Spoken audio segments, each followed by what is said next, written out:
I'm going to throw up. Just the thought of it. That was Artie. You okay? No. We're all in shock. This is, again, a human resources issue. I agree. When are we going to turn him in? Wait. Lisa G is now inspecting Sal's hemorrhoid? Wow. Oh. Oh, my God. Look. She's a trooper. Wow. Jesus. What are you doing out there, Lisa? What's wrong with her? She can't hear us. Let's see. Maybe I can. I can hear you. Oh, you can? Yeah. What are you doing? It's part of my story. He said I'm doing a story about his hemorrhoids, and he didn't have them earlier, so Now you can I wanted to see. see how bad they were, but Did you look? yeah, I did. I did already. All right, it's enough. All right, Sal. Pick It's up a your little inflamed, but not bad. Nothing Right. really. Lisa so wants to be in the club. No, I don't. All right, stop. Oh, stop it, Sal. All right, so that. All right, thank you, really Lisa. nothing to All right, report. Lisa reporting from the bathroom with Sal. The hemorrhoid is all right. It's I got to not tell too you, inflamed. Lisa's really committed to her job. Yes, she is. Not too many reporters would go down that dirty. I wonder if Sal's hemorrhoid gave her any new interesting ideas for next year's cookie party. Yeah. She said my ass will look nice and clean. She examined it. And then she. I mean, it looked clean. People's butts could be nasty. Yeah. I keep my ass very, very clean. You know? You had nothing hanging in, hanging out, no little. Nothing. No little little pieces of toilet paper. Right, You know? nothing. Participle. No dingleberries. Right. No I think dingleberries. Lisa is a great asshole examiner. I'm gonna have Lisa examine my asshole every day with this diet. There's a lot of ass around here. Yeah, you ain't kidding. You know what I think? I think every day I'm gonna eat, take a dump, go on a new diet, and every day No, Lisa will come not in. every day. I You're need gonna a be month. you're gonna You be need my to ass. stop. You're gonna be my asshole doctor.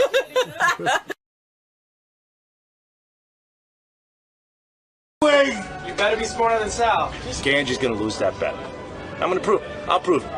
No matter what I say. Could be a bunch of hot air right now about Ganji, but let's see who wins the bet. I'm smarter than Jeff the drunk. Ganji, I'm not giving Ganji the money anyway.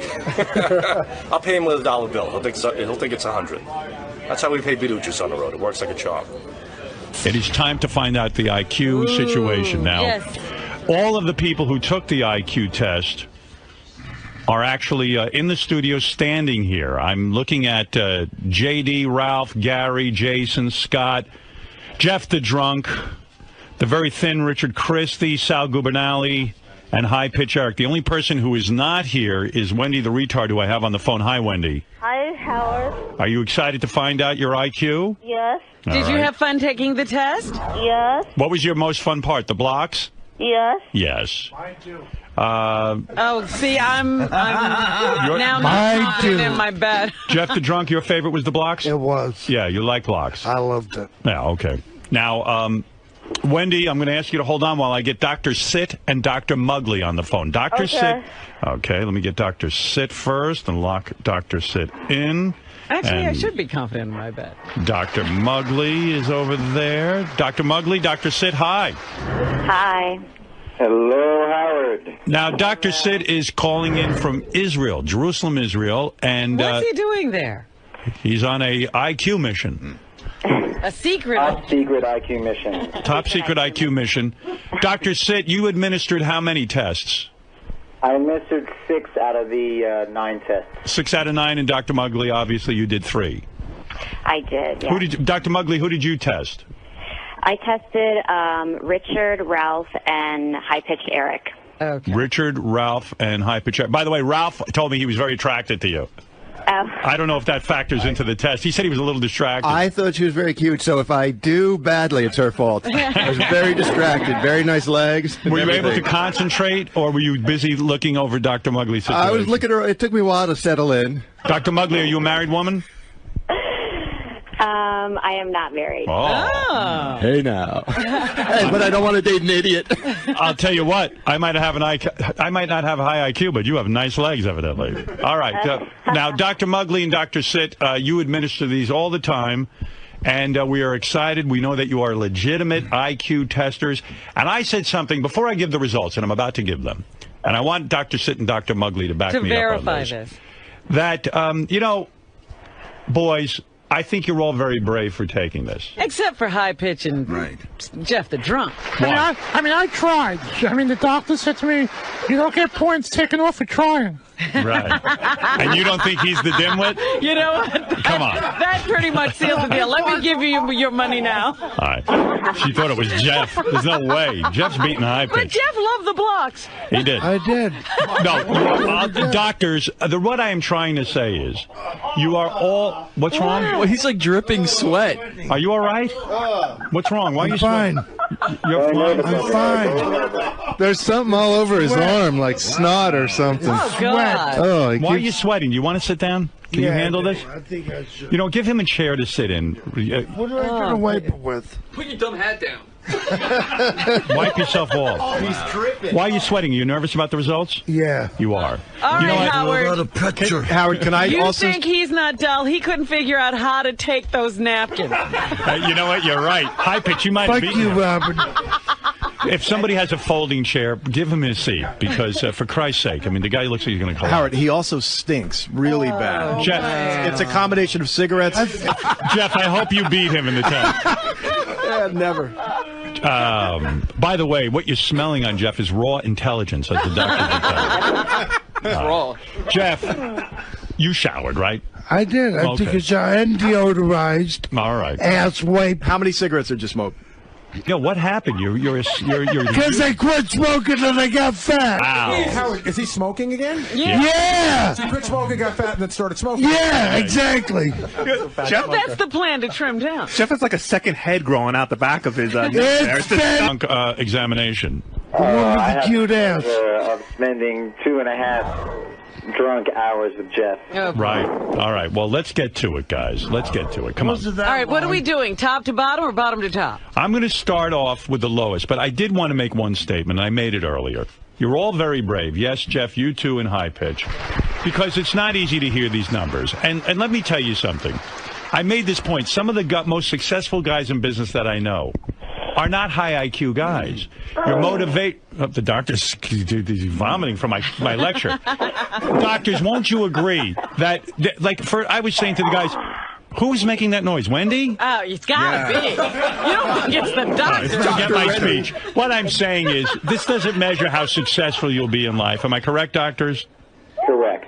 Right. Without a doubt. There's definitely connections or correlations with certain types of success, but it does not mean that if you have a low IQ, you can't be a superstar and a CEO, and does not mean if you have the highest IQ that you're going to be the top of a company. Doctor, Really I don't know not. my IQ, but I made the point. I said, I can go on the radio and be funny. I can go on Letterman and be funny. You take a look at Chris Rock or Richard Pryor. I don't know if these guys have the highest IQ, the lowest IQ, but they are a success. But we do know these numbers will subject them to ridicule. That's true. As long as we're focused on our goal here. Doctors, do you know your own IQs? I don't actually. You don't want No, to. neither do I. When you learn it in school, you're out of the running. You can no longer. Once you know the test, you can't sit for it. I see. I mean, we've both administered the test so many times that I actually have some of the answers memorized that when I'm administering it, so it wouldn't be accurate if somebody gave the test to me. So Right. What is it? A quick question. What is it, Ralph? Two different doctors administering the test. It's open to interpretation. Is there a plus or minus, like a point or two difference between what you guys could have? You know what I mean? Good question. Thank you. I'm smart. Hey, Wendy, no offense. What's going on there with Wendy? I better get to the results. Wendy, you all right?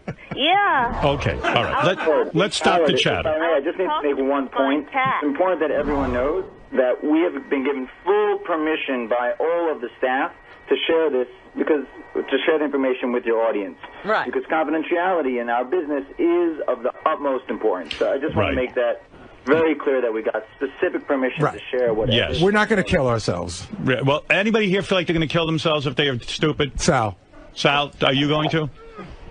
I'm dead inside already. Oh. Sal looks bummed already. All right, ladies and gentlemen, without further ado, I'm going to get to the person who was the lowest. Many people think it's Wendy. The person with the lowest IQ, and I don't know if it gives the actual number next to the name, does it? It does. Absolutely. Okay. It does, yeah. All right, here we go. Doctors, thank you. You're opening an envelope? Is that what you're doing? No, actually, I was picking my nose. Oh. I didn't want you to see. But that had nothing to do with the results. All right. Oh, my God. Wendy? Listen to Wendy today. Wendy, are you all right? Yeah. Okay.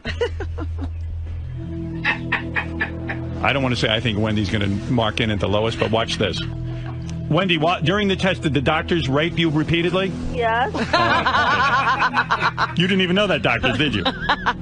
We gave us explicit permission. All right, here we go. Here we go. The person with the lowest IQ is... Who's the winner? Wendy the retard at 61. And what Wendy, do you think of that number? I'll tell you what. That's a great number. Wendy, you did great. Did you know that you tested as high? I would have thought Wendy was like in the 30%, like 30 or something like that. Wendy, you did great. Study tower. You were a 61, which means that you are, according to this chart... Hold on, I'm going to tell A you. lot of relieved people in the room. No. Sal's jumping. Everybody's high-fiving me. Hey, Howard, I thought that was me for a second. 61. No, 61 means mild mental retardation. So you're only mildly mentally retarded, Wendy. Yeah. There are people who have profound mental retardation. There are people who are feeble, severe. There's even people who are like vegetables. So her name should really be Wendy the mild retard. In fact, Wendy's almost not retarded. Yeah. What would she be? What's the next step up? What could she anything aspire above, to? Anything above a 70 would have been borderline deficiency in intelligence. So she's Wendy the deficient human. Right. Under 70 is feeble-minded. So she's feeble-minded. Okay. Wendy, congratulations. You should be Wendy the feeble-minded one. Yes. All right. So good for you. Doctors, were you surprised of her high level? They're actually, Wendy's the only one that they didn't test because Wendy was in Florida. Yeah. All right, Wendy, in purposes of keeping the phone lines clean, I'm going to say goodbye to you. Okay. All right, Wendy, thank you. Bye. See, she's going to have a great day. Well, she actually did very well. All right, now let's get down to it. The second stupidest person. Oh, Jesus. The person who was closest Gary, to what are you Wendy. looking at me for? I have heavy money, Eric, that you're going to be big money. that your This name is coming up big next. money for I me. got big money on you, Either pal. it's coming in or it's going out. There are a lot of people who believe Jeff the Drunk is going to be the next name. Well, can I ask Eric something? Is there somebody here that you think that you're smarter than in this group that's right here? I don't know. I mean, I know I'm smarter than, the person who used to work here, KC. Right. All right. Well, everyone agrees with that. Jeff, you think you beat High Pitch? Without a doubt. What if the name here is one of the staff? Please, dear God, no. Then that would be a surprise. Right. Eric, I've got heavy money that your name is going to be announced pretty next. smart. Robin seems to feel that Jeff Currow will be the next name announced. Am I correct, Robin? Yes. She's a bitch anyway. All right. Wendy the retard was the lowest score. The second lowest score is Scott DePace. Get out. No, I'm just kidding. I didn't even look. All right, here we go. That would have been great. I wasn't buying it for a second. All right, the second lowest score next to Wendy was... Oh, Jesus, don't look at me. What? Don't look at me. Sal, it is not you. Oh, thank God. The second lowest score is...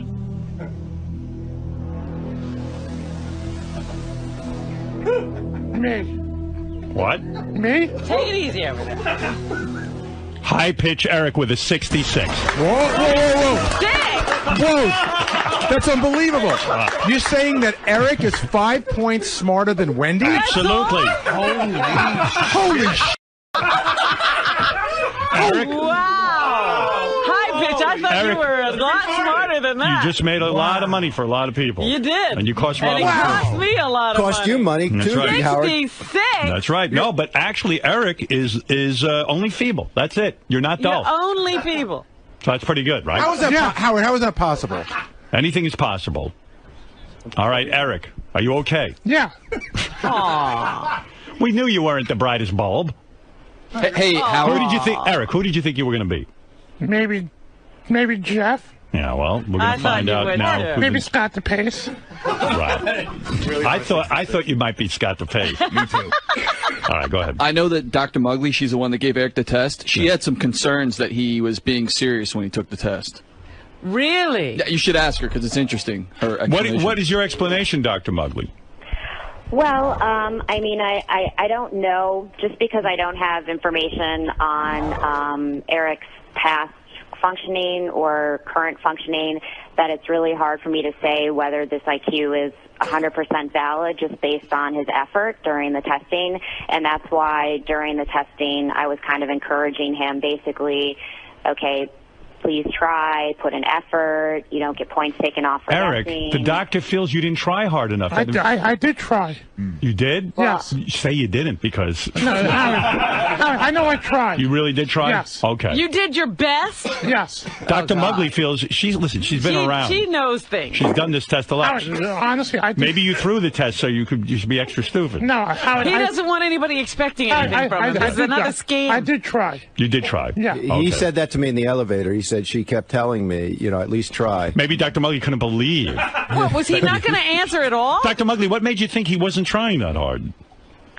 Well, it just based on sort of the testing, behavior and kind of what was, how he was doing on the test and whatnot.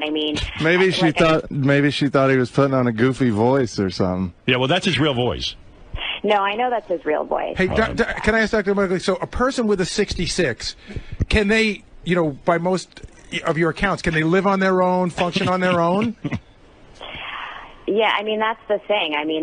That's an extremely low. It's in the first percentile. Right, and you would think... See, that's my point. So you want something. And Eric does live independently from what you told me, and he does... I think he has a job, but see, I don't know all these things. He does. I don't know his past He hands out cups. jobs. Right, so I usually you might need some assistance if you have an IQ this low. So this is not valid. You're absolutely right, because either he's the biggest overachiever in the world, which is, in other words, for a man of his intelligence, he's gotten very far. Or what's the other explanation? He threw the test. He threw the test. Do you think he might have thrown the test? No. You didn't throw the test. I tried my best taking the test. So you realize how successful you are in life? You're like the greatest. But it's all based on the Howard Stern show. He scams people, gets jobs because of it. It's not like he lives on his own. But he's getting a job. Somebody's hiring him because he's a goofy guy in the Howard Stern You show. don't even The doctor understand. is saying He shouldn't be able to live on his own. he shouldn't be able to eat. He pays his own bills. Like he knows how to write a check to pay You a bill. write checks, right? No. Oh, you don't? What do you mean you don't write checks? No, I get direct deposit from work, and I pay my bills from there. Oh, so you do pay bills. How do you pay your bills? With my ATM card.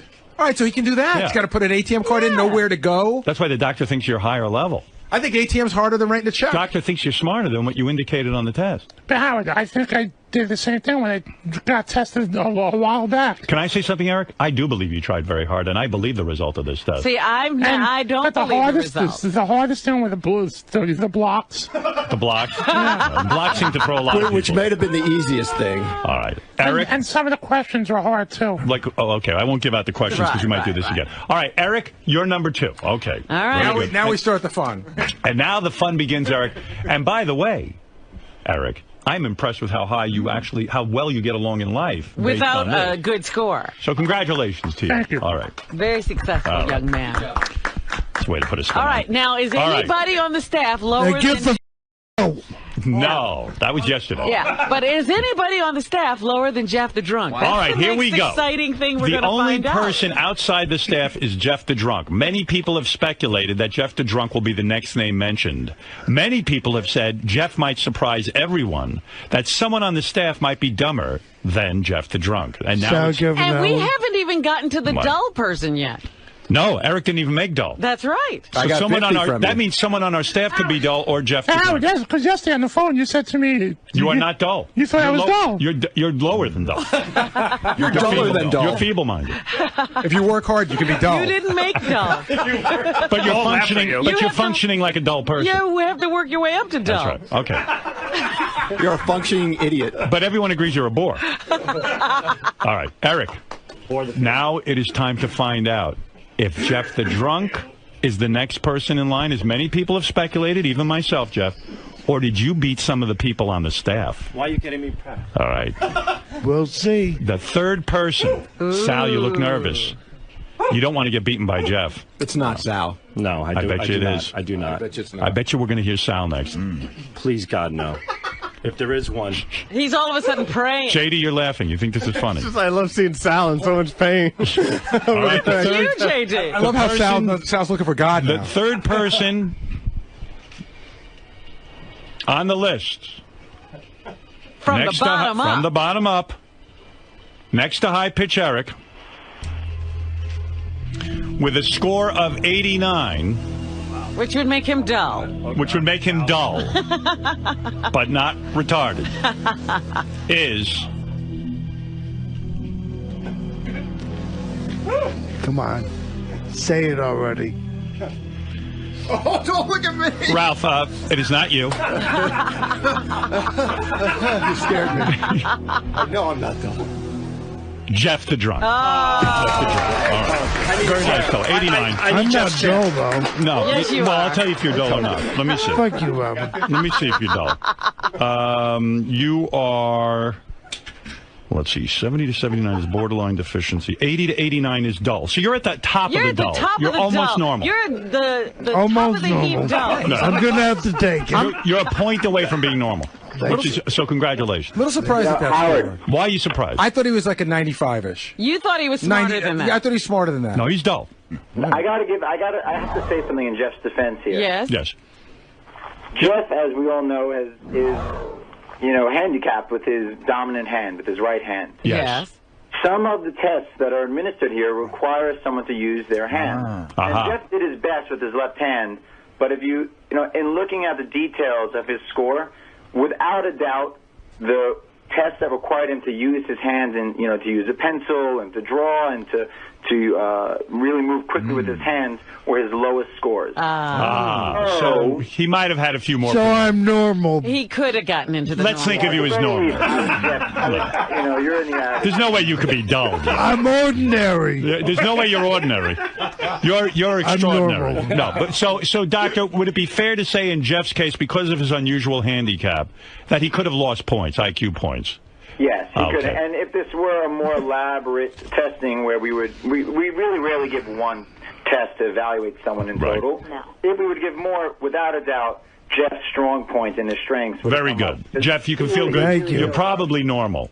We don't know 100%, but we feel you're probably normal. How did Jeff lose the arm? He lost it in an a car accident. Okay, not his fault. All right. There you go. Well, he was drunk. Actually, it wasn't. Oh, it was his fault. He was drunk, so he's stupid. Driving. So He wasn't driving. Oh, I thought he was. So can Jeff stop sweating now? Yeah, Jeff, you feel a little better now?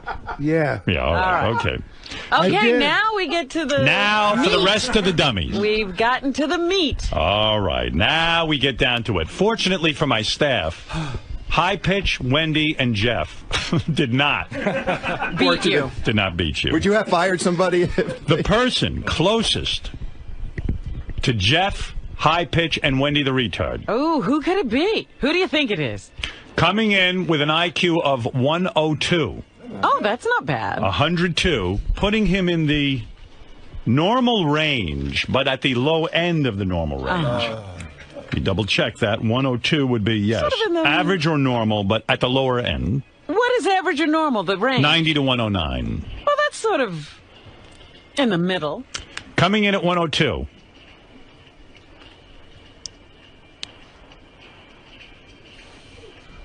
I'm doubting everything now. I could be the 102. This is horrible. Look at Jason is sweating now. I'm going to throw up. I can't take Jason, this. there's no way it's you. Once you cross 100, it could be anybody. Jason. Yeah, that's true. Jason. It's not you. Coming in at 102 is Gary. It's not you. I knew that.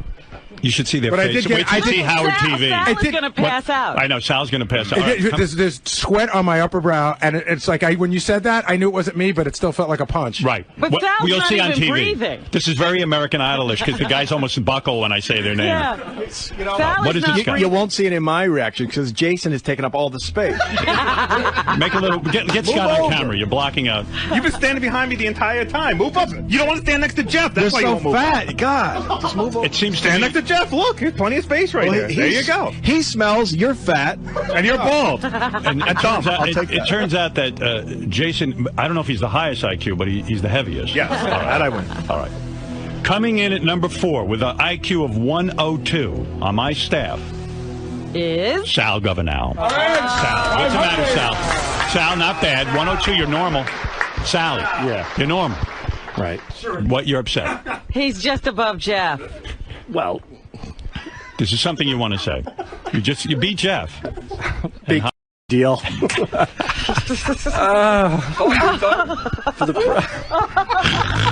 at a loss of words. Oh, Richard is hugging Sal. Richard, what's going through your mind? I don't like to see him upset. I just wanted him. It's all right. Over 100 is good. Yeah. By 2 points. Dude, 102 is good. You're normal intelligence. Yeah. Isn't that better than you thought it would be? Didn't we have Sal between 95, not breaking 100? Yeah. In fact, I know I lost money on him. You did. You lost 500 to me. That's right. Just because I said Richard's smarter. Well, that's good. I'm normal. That's good. Nobody's ever said I'm normal in my life, so this is actually pretty normal, good. You're normal. It's ironic that That's for an IQ test, I'm actually being called normal. Anybody else want to weigh in on their thoughts, Gary? Sal, was there an expectation in your mind that you would do better than you did?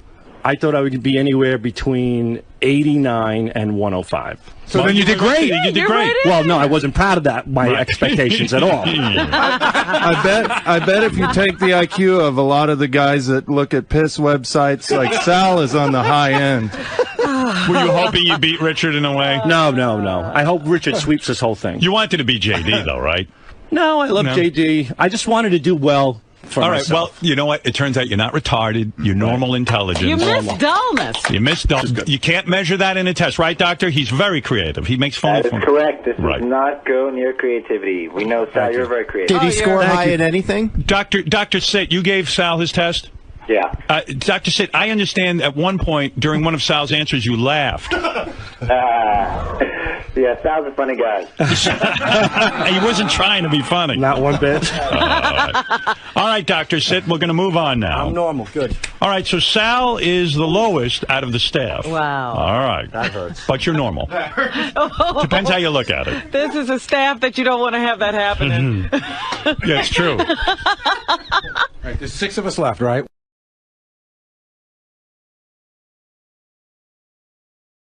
Vampire. But, Get out of here. Harmon. Hey, by the way, I sat down to have my Munsters marathon. Uh-huh.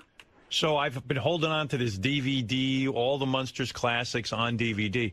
I sit down to watch it, and I turn it on, and I realize what the DVD I have are the 2 Munsters movies they made. Oh, no. It's not the Munsters series. It's not the TV series. Do they have a DVD of the TV series? I'm sure they do. They do? That's so disappointing. Oh my God. So all of a sudden I threw it right in the garbage. I went, oh, it's the 2 rip-off movies. One of the movies, Munsters Go Home, I believe it is. Where's home? I don't know. They inherit a castle like in London. Yeah, I wouldn't watch it, but the story on it was Fred Gwynne, who played Herman Munster, really had kind of had it after the 2 years of the series, and, you know, he complained about everything, the makeup, this and that, the other thing. And, you know, the acting roles weren't great. They come to him and say, look, we want to put out a Munsters movie. And he said to them, he said to his wife, can you believe this Munsters movie? She said, you know what? Name a ridiculous price to do it. And if They'll go away. Because the guy could use the money. And, you know, listen, don't grow on trees, especially when you're Herman Munster. And they didn't pay back then on TV the way they do. Well, he named a ridiculous price, and he did it. He slapped the makeup on and went right back to They work. met it. Yeah, it's wild when you see the pictures of Fred Gwynne, like, off camera. Always has a cigarette in his mouth. He's trying to keep himself from being bored doing the Munsters. But, boy, he was great in that. So was Grandpa Lewis. But the best vampires, to answer your question seriously, were Brad Pitt and Tom Cruise together. An Interview with a Vampire. That's probably the best vampire movie ever. Yeah, it really is. It's really phenomenal. I was shocked. Beth has never watched it, and she's a big Brad Pitt fan, and I was surprised she's never seen it, so I'm going to watch it with her. Hair, and his body was glistening. I'm not gay, but That's when I started hanging posters of him in my room. Me and my old work buddy, whenever a new Brad Pitt movie would come out, like Interview with the Vampire and Legends of the Fall, we'd take off early from work at noon to go see Well, it. Interview with the Vampire, I understand. Legends of the Fall is just It's such a chick girls' flick. movie. That is a flick where girls just get to look at Brad Pitt. There's It was a absolutely no substance. travelogue of Brad Pitt. It's him on All a horse. the camera does is go up and down his body. Right. But they're in Montana. The scenery's beautiful, too. Oh, who can see the scenery? Brad Pitt is in it. Well, he's beautiful job. Thanks. I used a paintbrush, not my finger, though. For once. Oh, but on the Did Sal start to get hard when you were painting him? He's chubbed up a little bit. He did, really? I think not much. what's It's hard going to tell. on? What his wiener is so weird looking. Pain for that Santa thing. Yeah. And he started to get hard? Well, to make it, first he made it white and he just stuck it in the whole paint job. He just stuck his dick in there, and then I did the red around it. And while I was doing the red, it looked like he was getting a little excited. Like he couldn't paint the red himself. He needed you to do it. Yeah, I had to Did do he it. ask you, or did you say, hey, Sal, I'll paint your dick? I offered to. You did, yeah. and he said thank you. Yeah. I think I could cram my cock in this whole paint bottle. You think I can, Chris? Richard, I just crammed my cock in this whole paint bottle. Oh, my Lord. Stop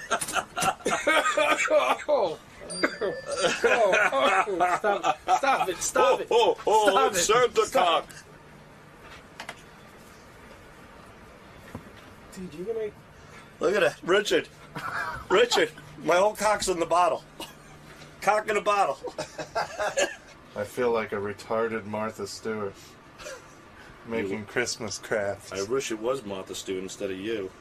Easy on the tip, babe. So where was this, in that little room of yours? And he's standing there, and you're painting it with a paintbrush, and he starts to get hard? And you know how I can tell he got a little hard is because later the paint was all cracked because like his dick had been a little hard, and when it shrunk, the paint was crackled. You guys really ought to act this out. You guys ought to get... It looked like an elephant trunk. You know, the skin started breaking up and got scaly with the paint. Started getting hard when Richard was painting you? Howard, he insisted that he paint me. Yeah, but you You got chubbed up. This is what happened. I saw the paintbrushes in the drawer. I said, "Oh, Richard, there's no paintbrushes here." Richard goes, "Oh no, there is. I've seen them before." And in 2 seconds, he pulls out 20 paintbrushes. He goes, and he drops right to his knees like he's gonna blow me. Right. And he's like a little kid in kindergarten, just painting my cock. He's like, "This is wonderful. This is gonna be the greatest thing ever." Did he say this is wonderful? Yeah, yeah, he loved it. He loved it. Well, now, how else are you? You're never gonna. What about Christmas? You mean you started to get hard? Were you embarrassed? No, I mean, it's nice to have any contact with your penis these days, you know? I have to be honest with you. Especially when the person is saying you're wonderful. It's wonderful. It's like a thimble. A thimble. I could stick my whole cock in there. I can make like a magic act. I can make my dick disappear in this thing. It's constantly out, and it's girthy. He's got a girthy cock, Richard. Thanks. Have you ever painted Richard? No. Well, yeah, you did. Didn't we do Kiss one time? Or... Oh, yeah, I actually painted, who did I paint? I Or maybe painted, Insane Clown Posse on your cock, yeah. Yeah. There you go. Yeah. Did he get hard when you did that? He got a little bit, yeah. There was a little bit of movement. You guys almost got killed that day. Yeah, I know. We're never doing that again. I thought it was a touching tribute. Don't you think, like, you're painting his penis and he's getting hard and you're telling him how great this is? It's like, don't you think you're pretty close to, like, just kind of, like, doing something together, like jerking him off or something? Well, if there's enough money involved. No, but wouldn't you jerk him off? If Sal said to you at the back, like, oh, man, my wife just doesn't touch me anymore, just do me a favor. Even if you put on a glove, just jerk me off. I wouldn't be able to. Honestly, when I you're would painting him, though, you handle it. You know, you're practically jerking him off. If I had one of those, those Spider-Man hands that you can buy where you squeeze, it's like a robot hand. I might use one of those on him. Well, Or why like don't you go get one now? Hey, Richard, can we tell about that jerk-off story a long time ago, 5 years ago, on the road? Jerk-off With the story. lady? What? No. Never mind. No, I don't know. It's so funny. What happened? I think we talked. Well, Richard he was drunk off his ass one night, and there was a chick backstage. So I gave her a couple bucks to give Richard a hand job because he hasn't gotten laid. This is when he said he didn't get laid at 10. Remember 10 Before years? the girlfriend, right? Yeah, when we were at K-Rock. Yeah, so she was like some trampy skank. And I gave her. Oh, now I remember. Yeah, this, and I gave her a couple of bucks, and Rick's All you like, had to do was say trampy skank. yeah. Oh, yeah. I think that was on her T-shirt. Well, now I recall. So Rich is like, thanks, buddy. This is going to be the greatest night ever. So he drops his pants. He looks at his cock. He gets a whip or something. Oh, God. She goes, you want a hand job, baby? And Rich goes, yeah. She goes, I'll take care of you. She picks up his hand, puts it on his own cock, and she jerks his wrist up and down. She wouldn't touch his dick. He jerked his own cock. Even the skank wouldn't touch his penis. Oh, man. Gotta get your money back, man. Were you pissed? No, I didn't. You know what? I didn't even care. I didn't really want to be around this woman anyway. Well, why wouldn't she touch your cock? Does he smell? I just didn't think she wanted to at all the whole time. Yeah. Yeah. But she got paid, so she had Yeah. So I she- didn't know he paid her. No, yeah, I gave her a couple bucks. I didn't know any of Oh, that. I see. So you were just trying to make it like this girl couldn't resist him. Yeah, because Richard hasn't gotten laid in so long, so I wanted to It hook was him nice up. of you not to tell him. Yeah, well, you know, I wanted to help the So you guy thought out. you were a stud, right? Like this girl's like, wow. Yeah, I just thought it was some girl that was into me, but But I meanwhile, ended she up- wouldn't touch you. No, So I what did you ended- do? You wrapped your hand around your penis and then she just jerked your arm back and forth? like she had. I think she had a finger on my elbow or something. You know? Really about involved. Yeah. So did you jerk off? I didn't even finish. I don't think. Oh, my God. Could imagine. Yeah. She probably just got finished blowing some crack addict, and she won't even touch his penis. Well, I didn't even really want her touching me anyway, to tell you the truth. Oh, so. please. Rather have Sal. Did Sal and Richard get a lot of pussy on the road? No, No. Sal's married. I mean, I have a girlfriend. I get Richard so on the road. before I had my girlfriend, I don't think I have made. That was probably the only instance of me even getting laid. And Sal paid her. Back at K-Rock. And yeah. you didn't really. Yeah, I didn't. Wow. But even with the band on the road, you never got. Never, no. I went 10 years without it. Yeah, that's when he was a rocker. You must really be gross if girls won't even, like, for 10 years wouldn't have sex with you. Well, I never really tried back then. Yeah, but I mean, something. Yeah, I In a had no. band, usually somebody's throwing themselves Yeah, at you. but I was in like heavy metal bands in the '90s. It was a sausage fest. It was You mostly don't seem guys that in the gross. crowd. I mean, he's not a Thank horrible you. looking guy, right? No, not when he takes care of himself. And his girlfriend's beautiful. Yeah. Thank you. She is I awesome. remember there was a chick up in Louisville that was all over Sal backstage. Really? Louisville where? Kentucky. Louisville where? No, in Louisville.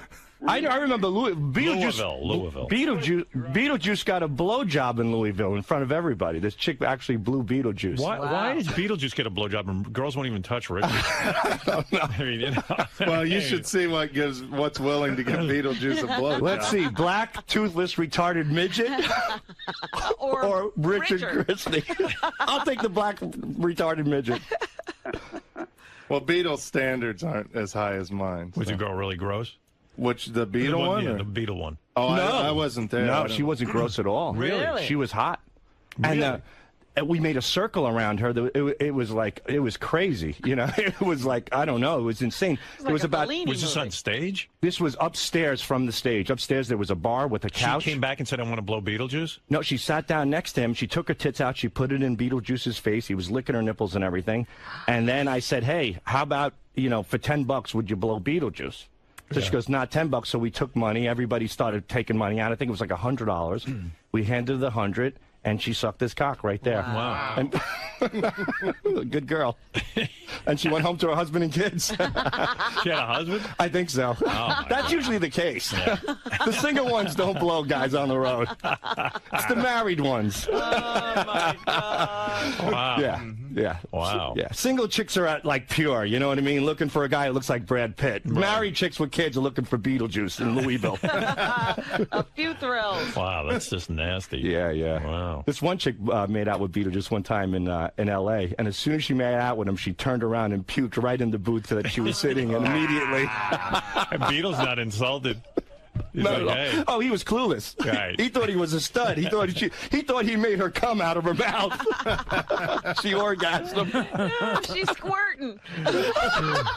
Wow. Reverse squirt. He's a stud on the road. Really? Amazing. Women want to be with him. Oh, they love him. Wow. Absolutely love him. That's unbelievable. Well, he's got a lot of confidence. He'll be like an asshole to women too, but they love it. I said, come on. It is, yeah, Yeah. they love it. Wow. He gets laid a lot. Woman, and she farts, and he like backs up, or he's doing her doggy style, and you just see him back up real quick. And Yeah, because her asshole is level to his face almost. You know, so when she farts, she hits him right in the nose. Yeah, you've heard of Tiger Woods. He's Tiny Woods. Well, all right, boys. Well, I'm glad to hear you got hard, Sal, when Richard was painting you. I got a little tingle. That's about it. That brush is soft. You know, it feels good. Why don't you just take the brush and flick it back and forth and see if something happens? That I'd probably do. You would? Not just for fun, but, you know, if you wanted to do it as a bit for the show, I would do it. You would flick What Sal's... would that bit be? You would jerk Sal off with a paintbrush? The jerk Sal off with a paintbrush. Get a hidden camera there. I don't want that. Something's going on. Let's go jerk Sal off. Wouldn't that be great, Sal? Because then you could come to work at... Yeah, but I'm getting a male hillbilly Yeah, well- that doesn't bathe. I'm not a hillbilly. I live in Queens now. He's a Queens hillbilly. He's like the Beverly Hills. Yeah, Queens hillbilly. Oh, man. Queens Hillbilly. Hey, The Queens Hillbilly, starring Richard Christie and his band. hey, Sal, what does your wife think about all this gay shit with Richard? I think it's less work for her, you know? Yeah, she's like, I'm not giving you. Richard just painted your cock and you got hard. Yeah. I had enough fun at work. I'm satisfying him at work. Yeah. Yeah, you know, I don't know. It's strange with her. It's strange. What's going on? It sounds like you're not getting laid at all, honestly. No, I'm doing okay. Bullshit. You know, if you get it once a week, it's good. Wow. You know? Are you getting it once a week? No, but if you did, it would be good. And no blowjobs, right? Oh, no, that's out of the question. Wow. Yeah. It's like I dip my cock in battery acid or something. She won't go near it, you know? I would get a divorce. Well, she doesn't like the... You know, the I funny just say, thing hey, is... you don't like blowing me? You know what? Let's end this. The funny thing is that how come she liked to blow me before she married me? She didn't know you. Because, yeah, A, she didn't know you. B, you were on good behavior. But if she could blow him then. Right. Well, so it's now not she the hates penis. him. Well, now she hates you.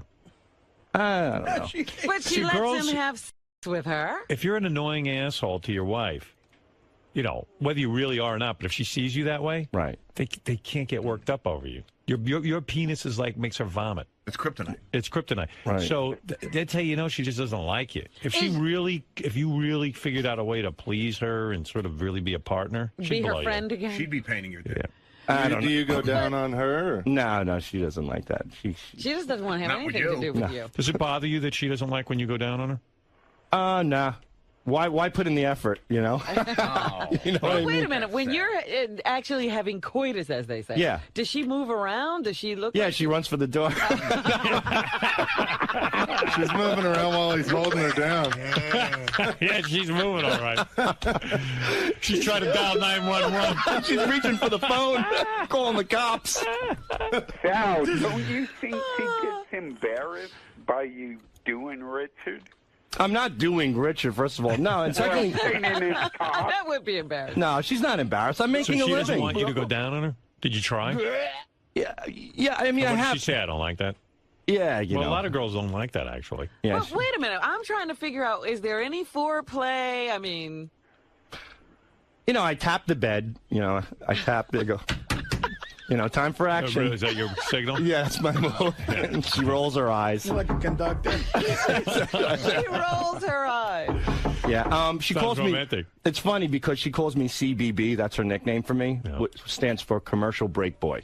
Yeah. Because when she watch Oprah and stuff, the only time I can slip it in is during the commercials. So, so I have to sit there and wait, and then the commercial comes. She goes, "All right, get on top, CBB, Commercial Break Boy," and then I get in, I get out, I roll over, I So go to there's bed. no kissing, hugging, cuddling. Little kissing, but a lot of times when you're kissing somebody, when you're having, it's supposed to be a passionate moment, and when she says you kiss like a dog or your breath smells, I mean, you kind of lose the moment, you know.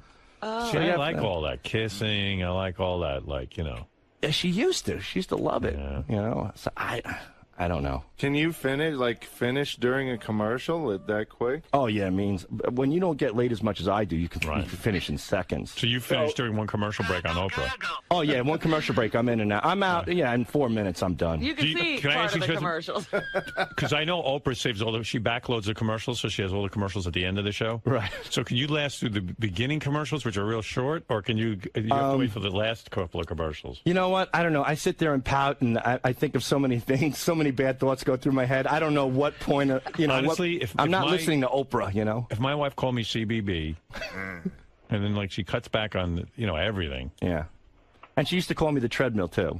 I mean, what is that about? Well, because, let's say she missed a day on the treadmill. Mm-hmm. She goes, well, I just read in whatever Woman's Journal that if you don't exercise, you can lose 275 calories during 5 minutes. Right. So she goes, all right. So after I had one time, she goes, well, I didn't get on the treadmill today, so you were my treadmill. So she looked at me more as a calorie burner than as a lover. I got to be honest with you. I mean, I couldn't handle that. You're a young guy. Yeah, but we do get along. I have to say, we do get along. I don't know how, but we do. She puts up with a lot of my. You come home and say, I dipped my balls in a man's face today with candy cane painted on my dick, and she could shrug it off. Yeah. But I don't know. You take the good with the bad, I guess. I don't know. It's just, every guy needs somebody to. It's easier to jerk off.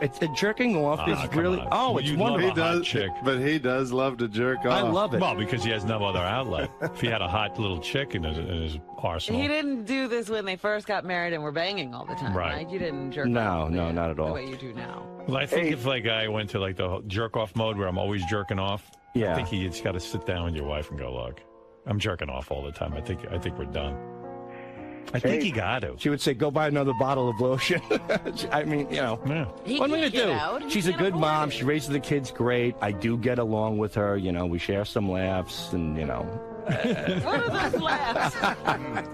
When Sal does his black impression. Give me a blowjob, baby. I don't know. Please to my lips. Please approaching the podiums. Yeah. She gets right on her knees when she hears that shit. Hey, Sal. Yeah. If your wife wanted to have a threesome with Richard, would you do it? No.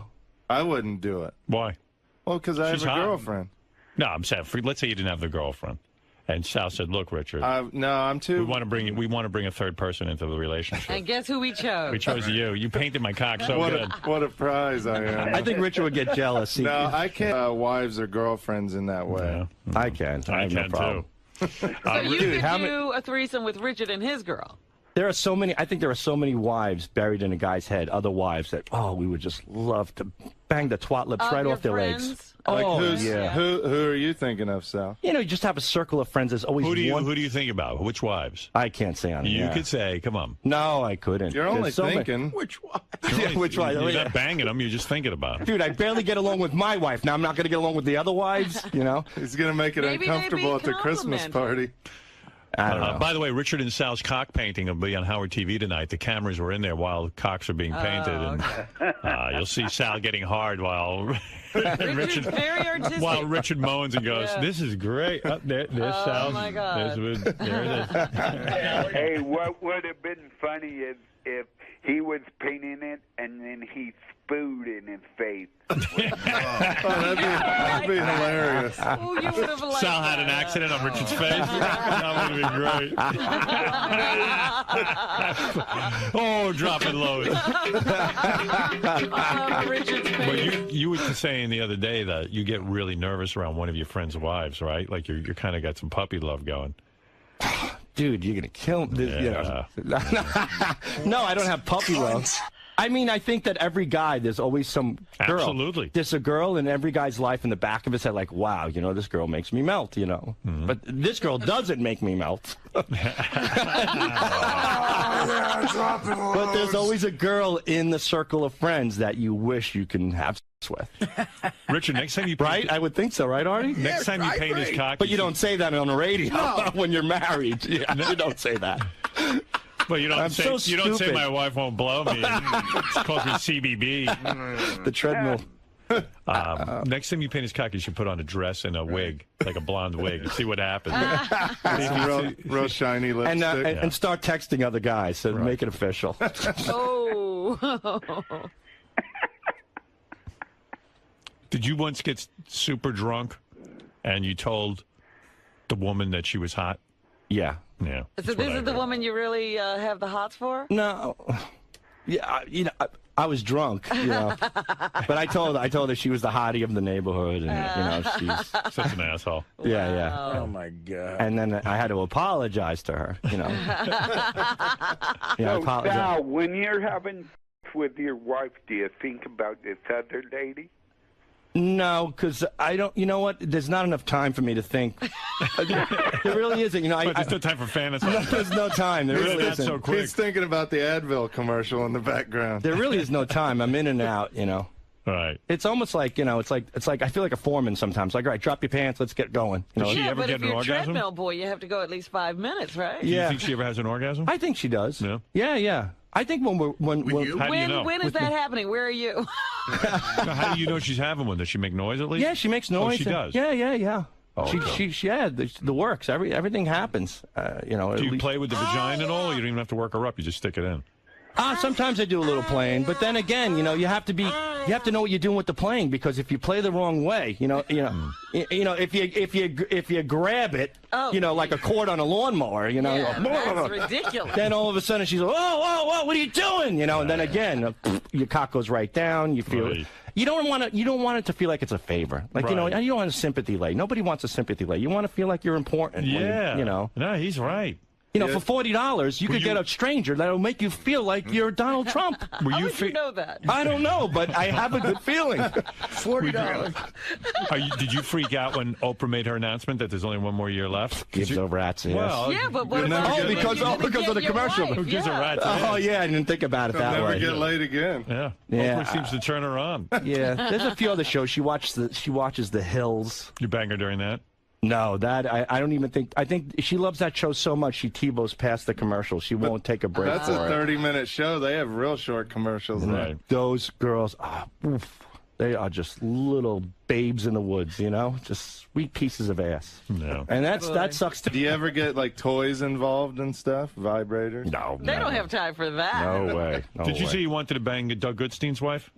Oh, Marlo's beautiful. I would love to bang her, but you know you can't. I mean, when I say I would like to bang her, I don't think Doug would care. No, I think he would. You know? Yeah. Oh my goodness. At this point, he's got kids and everything. I think as a man, like when a man sees a woman who's attractive, even though he knows he couldn't bang her, he would like to bang her. You know, you like. So Marlo's one of them. I would love to bang Marlo. You know, I would love to bang Mary Delabate. That one, if I had to pick anybody, it would be Mary really Delabate. like Mary, I love, you know, those long legs drive me through the roof.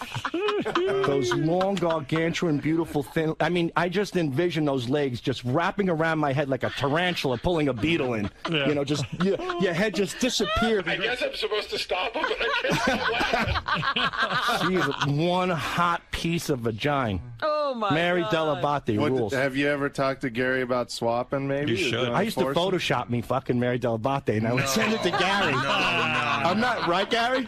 And Right what? And I go to Gary thinking that he would get a kick of it. You idiot! You're a jerk. I have no recollection of that, but I'm sure I would have reacted. I did that last 2 years ago, right here, and I got to look through my computer.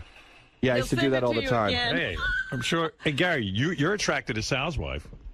She's cute, no doubt. She's cute. Would you ever swap if Mary said okay? I don't think so. No. You know, I don't think so. Besides, you know.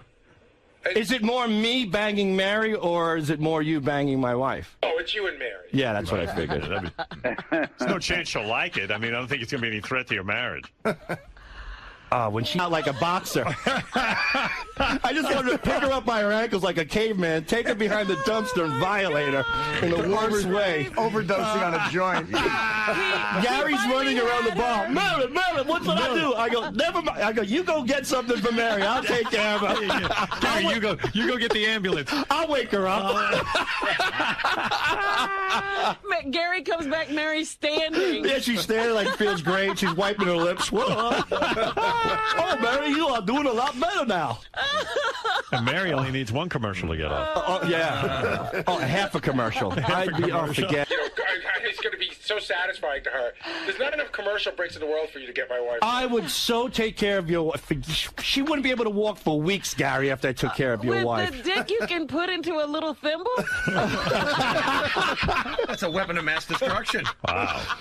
Oh, jeez. So even more than Marlo Goodstein. Mary's first. Mary's first. Oh, Mary first, hands down. Right. It'd be great if Marlo and Mary were both on their knees sharing it. That's a good fantasy. You could probably hook that up at my little party. Oh, yeah, I'm sure. I don't know if there's enough of you.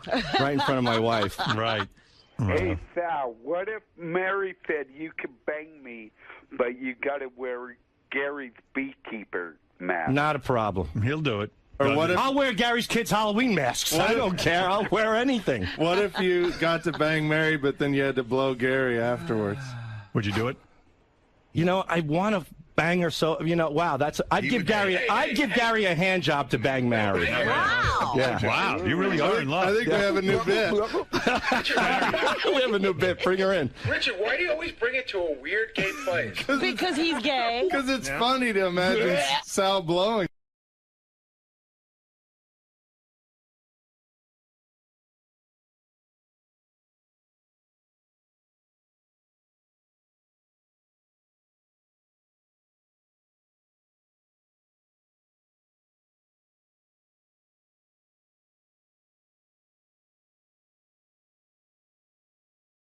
Are mentally ill, they should medicate you. If you're not, then you got to get to the bottom of this anger. But let me ask you something. Go ahead. Let me ask you something. Right, because you tried Okay. to commit suicide, and that scares me. But I tried to commit suicide because I had just done coke for 3 days and I ran out of it. And so you might not be insane.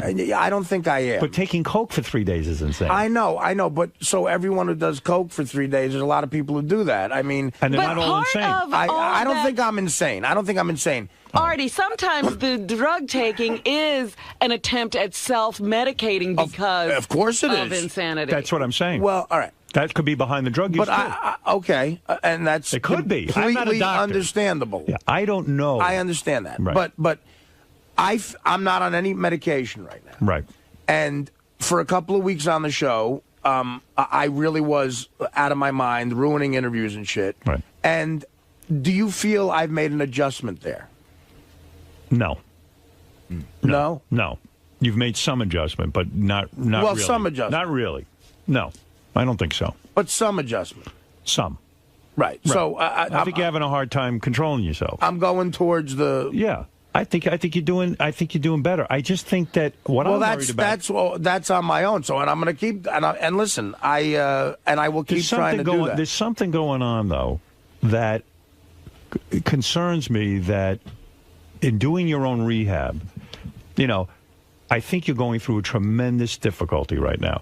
You came off heroin, which Right. I applaud you, and I think is unbelievable. I mean, an amazing feat, because anyone who understands addiction, that ain't easy. Oh, no. This is the hardest thing you're going through. It's not just the drug. And I don't think you even know inside of you how, forget the physical addiction, Right. the psychological addiction. That emptiness now, that void that isn't filled, has to be filled some other way. Well, it's the Charlie Parker quote. They can get it out of your blood, but they can't get it out of your brain. Right. When you're But an not only addictive person, that, whatever you were taking it for, you're now subject to having to control right. or You're face. feeling Yeah. things, thoughts are creeping in that the heroin would dampen. In a way, you were medicating whatever it is that's bugging you, whether it is insanity, whether it's just the death of your father, whether it's the combination of everything that goes on in the pressures of your life. Whatever's going on now, you're starting to feel. Right. And I think That's a hell of a thing to have to go through on your own. I know I have trouble negotiating my feelings. That's why I'm there 3 days a week. I can't imagine what it's like for you coming off heroin. That's why I'm saying. Well, I am going. I'm going, and it's 2 days a week now. But I'll tell the guy I want more. I believe you, Howard. I'm telling you. I think that I'm worried because, you know, listen, you're a dear friend. But aside from working with you, forget the work. I'm talking about you're a good-hearted human being and a good man and a funny guy and a talented guy. And I think that this is a lot of pressure you're going through right now. It is. And I recognize that. Thank you. You know, but you got to get assistance. I mean, you got to find out what's going on inside of you, because no one can do that on their own. Very few people, so, unless you're, so self-evolved that you can figure out what's going on. And I'm not. And I'm not either. So I'm not trying to set myself as an expert. And there are some people who it's just a drug thing, and they just get off the drugs, and they're fine. But if the drug was something to cover up something else. Sure it was. That's the hard part. Yeah. You see, let me tell you something. Well, this is why I enjoy therapy now, and it's working. Just this conversation makes me feel better. Right. It does, and I appreciate it. Right. Well, because people care it's about you. because it's with people I respect. Right. Okay, and I respect this guy a lot. Good. And God, is he a wise soul? And here's the other thing. You also tend to turn everybody into either they're the greatest or the shittiest. worst. All right. He's a man. I understand. He's got expertise in this area. Right. He's going to sit with you. Some days you're going to hate him. Some days you're going to love him. Right. But he knows what he's doing. I know the guy's credentials. Yes. I was involved with that. I know the guy's address. You better know what he's doing. Right. He better, because there's a lot of money going on. Yeah, But as I said when you were first talking about it, it's a commitment you have to make to go through the rough patches Yeah. and It ain't gonna this be easy. lovely honeymoon. Right, this is thing a that's honeymoon going phase. on here. I went to my psychiatrist. I said, I can't fucking stand this anymore. Uh-huh. I don't want to be here. I want to get out. And by the end of the session, I felt great. So it was like, you're always going to have those feelings you want to get away from therapy. Right. I just say, look, who the hell knows what's going on? You've had a volatile past, the horror of your father, as you point out, and who knows what else went on there. You might have blocked out a lot of shit that you don't even know really what went on. Well, I mean, I can tell you for one thing, I was never abused in any way. I don't no, mean no, that. no, I'm no, not no. saying That does that. nothing I mean, to do with I know. I'm just saying. Me neither. I mean, look at us. Who's going to abuse us? No one's attracted to us. Abuse comes in many colors. Believe me, I wish someone would have abused No, me. I'm just saying. I just paid attention. and anybody can formulate an opinion on what you just said. I just want to make sure I was not I'm abused. not talking about abuse. Right, I understand. You know, And you're right, If a lot- anything, my abuse was people ignored me because of the way That I was looked. terrible for you. Right, I wish someone would have touched me inappropriately. I want to be abused. What's So wrong anyway, with me? listen. Right. This is a topic for off the air, but the fact of the matter is. So let's do it on. Let's do it on. No. What I'm saying So much is, better on. No, I imagine appreciate even this episode with Joe Buck. Right. While I believe it was, television for me, anything goes. I'm not uptight. But I have a feeling even this weighs on you more heavily than you even know. Mm-hmm. That this is a lot of attention all of a sudden. It is. And there's a lot of pressure in it. Even the way, like, you're trying to convince this sports guy Russo. that you Russo, were Mad funny. Dog. You're convincing a mad dog. Yeah, you're caught I'm turning into the man. You're caught up in a lot here, and there's a lot going on top of which you're running around the country promoting this book, doing stand-up. It's a crazy month. And you just got off heroin. So it's nuts. I'm saying this whole schedule sounds crazy to me. Everything about this sounds crazy to me. Right. Is what I'm saying to you. And, there's got to be time also to just sit down, relax, get in touch with your thoughts. You're right. And really focus on yourself. Yeah. I mean, I don't see that happening here. I see a lot of busyness to keep you busy, to keep you off of the heroin. Off of Artie. Yeah. Keep you away from it. Keep you off Artie, keep you off heroin, keep you off whatever the fuck it is. Right. There's a lot of running around. There's a lot of energy going on here. And I'm just, a lot of distractions is what they call it. And I hope the psychiatrist will sit with you and try and sort of say, hey, Artie, slow down. Learn to say no to a few things. Well, that's what he said. He goes, because I called him from L.A. and he's like, where are you going? Like, I told him my schedule. Right. And up until July 1st, it is crazy. And even with this show, it's like not everything has to happen at once. Like I always say to Artie, this is a long haul. We have another year and a half. Let's slow it down. Let's just take it easy. There's a lot of panic and pressure here going on. And I worry about you. And I've said this to you off the air, and I'll say it to you on the air. You're a friend, a dear friend. You're a good-hearted man. And I hope the audience doesn't forget that because, a lot of people are saying they hear Artie's anger. They hear he's vicious right now. You're a good guy. You're a good-hearted soul. And I know that about you. But I'm hoping and praying that you do take some time for yourself. Sit down. Yeah, okay, so you don't go away and do stand-up for a week, and it's going to cost you money for not doing stand-up, but who cares? I'd rather you spend the money, go to a shrink, and sit there and talk about yourself, even till you're sick of talking about yourself, till you break through, until you get to understand what's going on, and let him understand who you are. Right. Because if the theory is that you're insane, good, get medicated. That's easy. That they can fix. If it's not insanity that you're doing this to Howard yourself. makes this all. Not everybody is capable of dealing with the medication either. That's right. It's not that easy. No, what I'm saying is this is complicated. So what I'm saying is, I don't think Artie's insane. I don't either. But I'm saying is, go get if I was insane, Howard, I don't think you'd keep me here. I mean, you don't know that for sure, Artie. I've seen him hire insane people. Yeah, but you know what? I'm sitting 2 feet from him every day. They couldn't keep the job. Insane people, listen. Right. I'm being dramatic for purposes on the air, but the fact of the matter is, we don't know what's going on inside of you, nor do you. You know what? You're right. I don't know what's going on inside of me. That's what's scary. I'm having somebody diagnose me and help me. And you know what? And for years, I pushed that away, and now I'm embracing it. All right, there you go. And and it's a lot of credit goes to you for that, man, and I appreciate it. You found the guy, and I love the guy. Well, Artie, The as one important thing- as all of this is, Yeah, but the one thing I would like to say is, because I much like Artie, I am fascinated by people who are out of control, because he's always talking about, his hero, Keith Richards and John Belushi, and, every hero he has, Charlie Parker, they're all crazy. And, and they were literally insane. That's right. And I was watching that Hunter S. Thompson thing, or Thomas, whatever his name Hunter was. S. Thompson. Thompson. Fear and Loathing in Las Vegas. Well, I wasn't watching that. I was watching a documentary About about him, yeah. And the man's brilliant, but he's in pain every day of his life. And he's taking these drugs to try to get out of his own head. And eventually, it took a long time, but he eventually killed himself. And it was like, that's what I worry about with Artie, is the darkness. That's right. That severe. Well, that's why it has to be diagnosed. Well, and you can't get diagnosed in a day on something like that. So Hunter S. Thompson, I believe, blew his head off at the age of 60 because that's the exact age Hemingway did. I think he said, Hemingway blew his head off when he was 60, and that's what I'm going to do. Believe me, guys, I promise you, I'm not in that place. I'm not there. All right. I'm not That's there. good. I'm far from it, as a matter of fact. I might be annoying, but I'm happy. By the way, as important as all of this is, there's something more important to discuss. Everybody is here for the Bang My Dad update. By the way, I saw these people. This was so funny. I saw them on the street yesterday as I'm driving. The two daughters and the father, and he had a smile on his face. Yeah, well, we'll find out what happened right after this.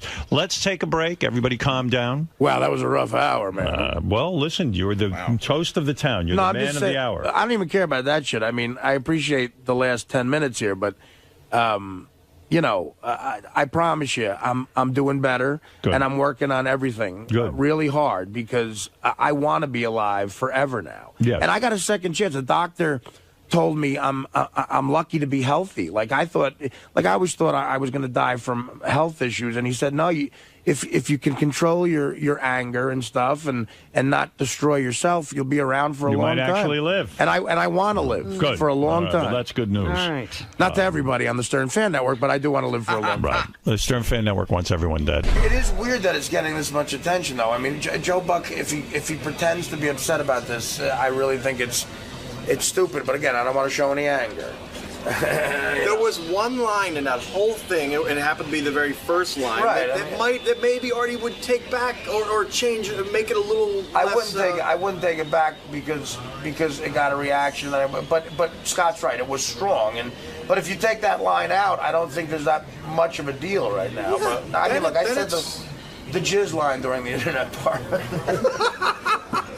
Well, that's internet. Maybe we're desensitized because where we work, but I tell you, we all fucking laughed. And everyone in the crowd was laughing. Yeah. I mean, did you hear me bomb? I didn't bomb. No.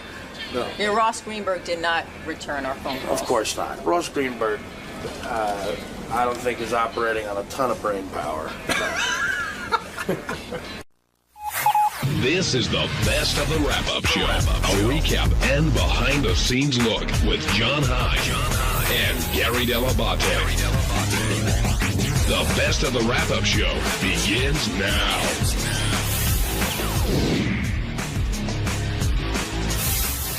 Are you excited for the big Vegas trip?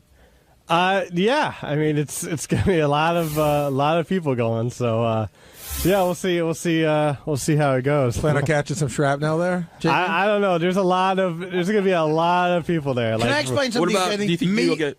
Go ahead, Bench. No. You sure? You're going to be JD. Will you be? You're going to be at Artie's event, which they're picking the Miss Howard TV. So Me it's and Ronnie, right? And aren't you going to be holding a camera? Well, yeah. Can't you act like you're in charge? Like, okay, move over. Well, I mean, it just depends on the situation. You got to talk to Ganji. Ganji's utilized that stupid camera for years to get laid. Really? He doesn't seem to be getting laid all that much. He gets laid. He just doesn't talk about it. He hits chicks over the head with the camera, and then he fucks her. Listen, Gary is right. At every gig I have JD, when I'm an hour in and I can't speak because I have emphysema, I need some water. So it used to be Teddy, and I'd get the whole place to chant homo. It was great. But now JD comes out, and people love JD. Right. When he comes out, he gets an enormous cheer, and I'm like, I go to the girls, someone fuck him. And I guess maybe it's happened a few times or no times. How's it going with that, bro? It has Not happened at all. Hold on.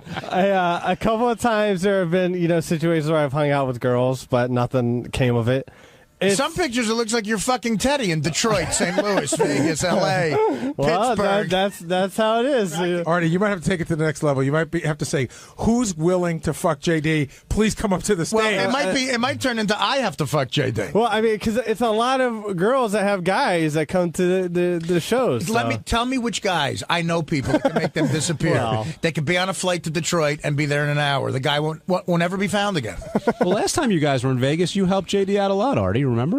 Yeah, I paid for it. And there's no shame in that, by the way. Listen. See the movie The Hangover. The Hangover will make people think differently about Vegas whores. They can be very sweet. Yeah, she was so nice and clean and cute. No, right now Vegas whores get a bad rap. You going to be hanging with Ronnie?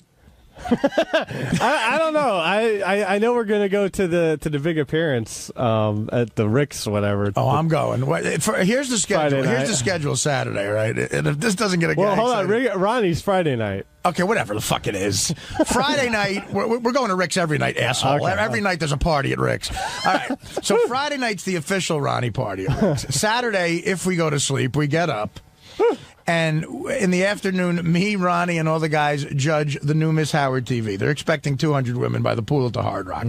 We're the judges. And the ones that we like go into something called the Chick Pit. And then we cherry pick from the Chick Pit and pick a new Miss Howard TV. Then that night, I'm doing stand-up at the Joint at the Hard Rock in Vegas. Then we're going to Rick's again, asshole, with all the girls from the Chick Pit. And then don't knock on my door after 6 a.m. How's that fucking sound? Well, I never knock on your door. You got 200. Good for you. You and Teddy have thinking I died from heroin and a whore. Anybody else from around here going, JD? Howard TV, Which is what? Is Goodstein going? I believe Goodstein, Ganji. Oh, yeah, Doug's going. Ganji, Brian Phelan. Benji, please come. I just asked Goodstein. I don't know. I have to check the Greyhound. I'll pay for your flight. I will. Nah, but that feels weird. If the show would, don't worry about it. I'm making a lot of money for stand-up. I'll pay for your flight. That's very nice of you. But you know what's funny? Don't you think it's interesting? And Howard makes this point all the time, but it's true. If there were a shoot this weekend, say at Jeff the Drunk's house, it would be like Joe and Chris and those guys. But it's always Ganji and Doug for the important shoot. And it should be because, it's an event that was created because of me.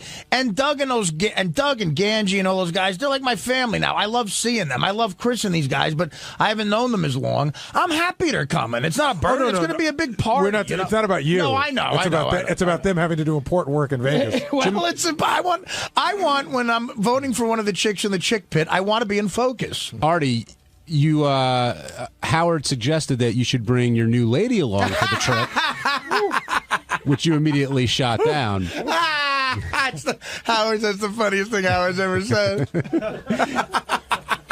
Listen to me. You ever hear you don't bring sand to the beach? Yes. That saying means even more if you're dating the sand. If the sand is your girlfriend, you really don't bring it to the beach.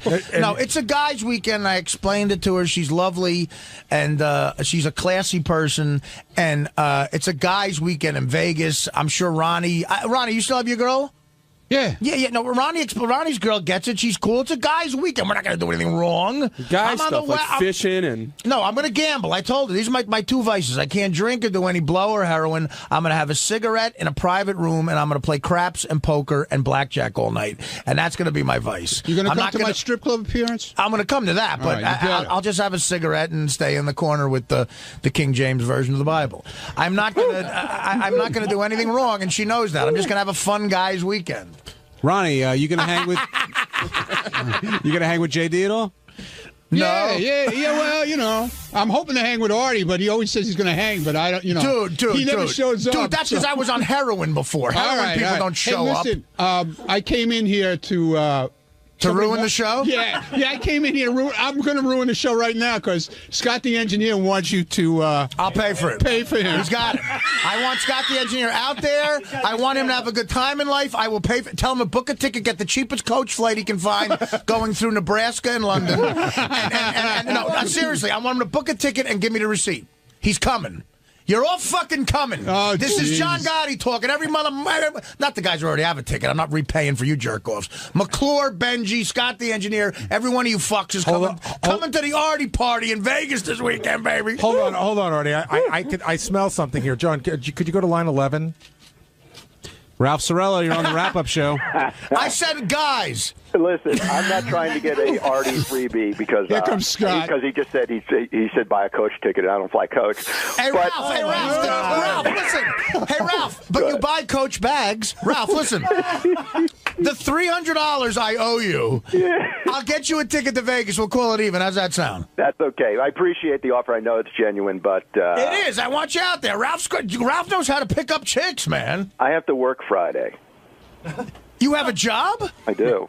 Oh, you got to do something. I'm doing a special of the history of Howard Stern with Mr. John Hein. And that broad. 2 o'clock on Friday. All we right. could cancel it, though. You could be on a 4 o'clock plane. You land at 7. No, wait a minute, Ralph. The all goes down Saturday.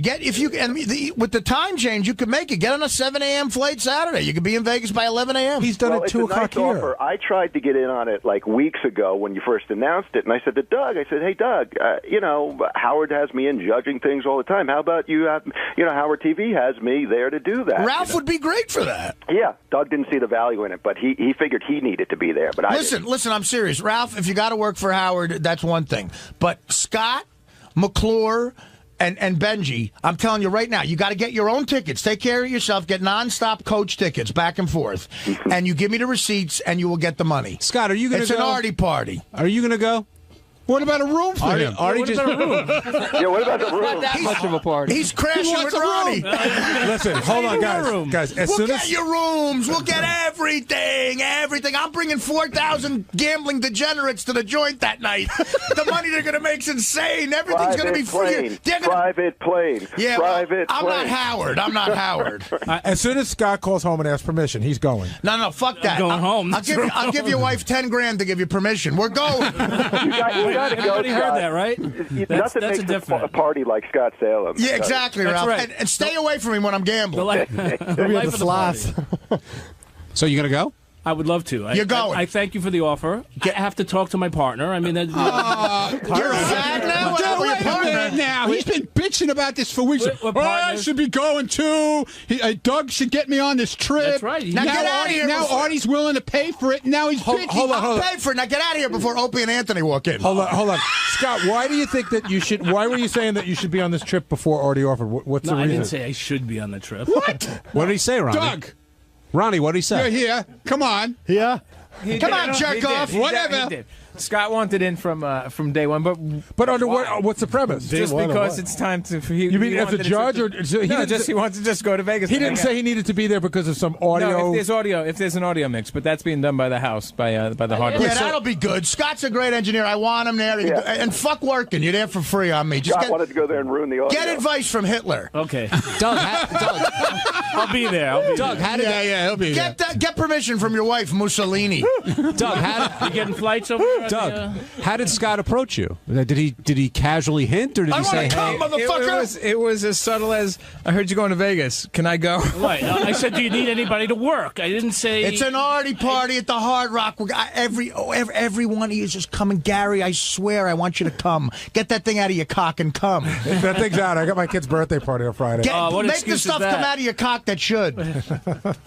A rock?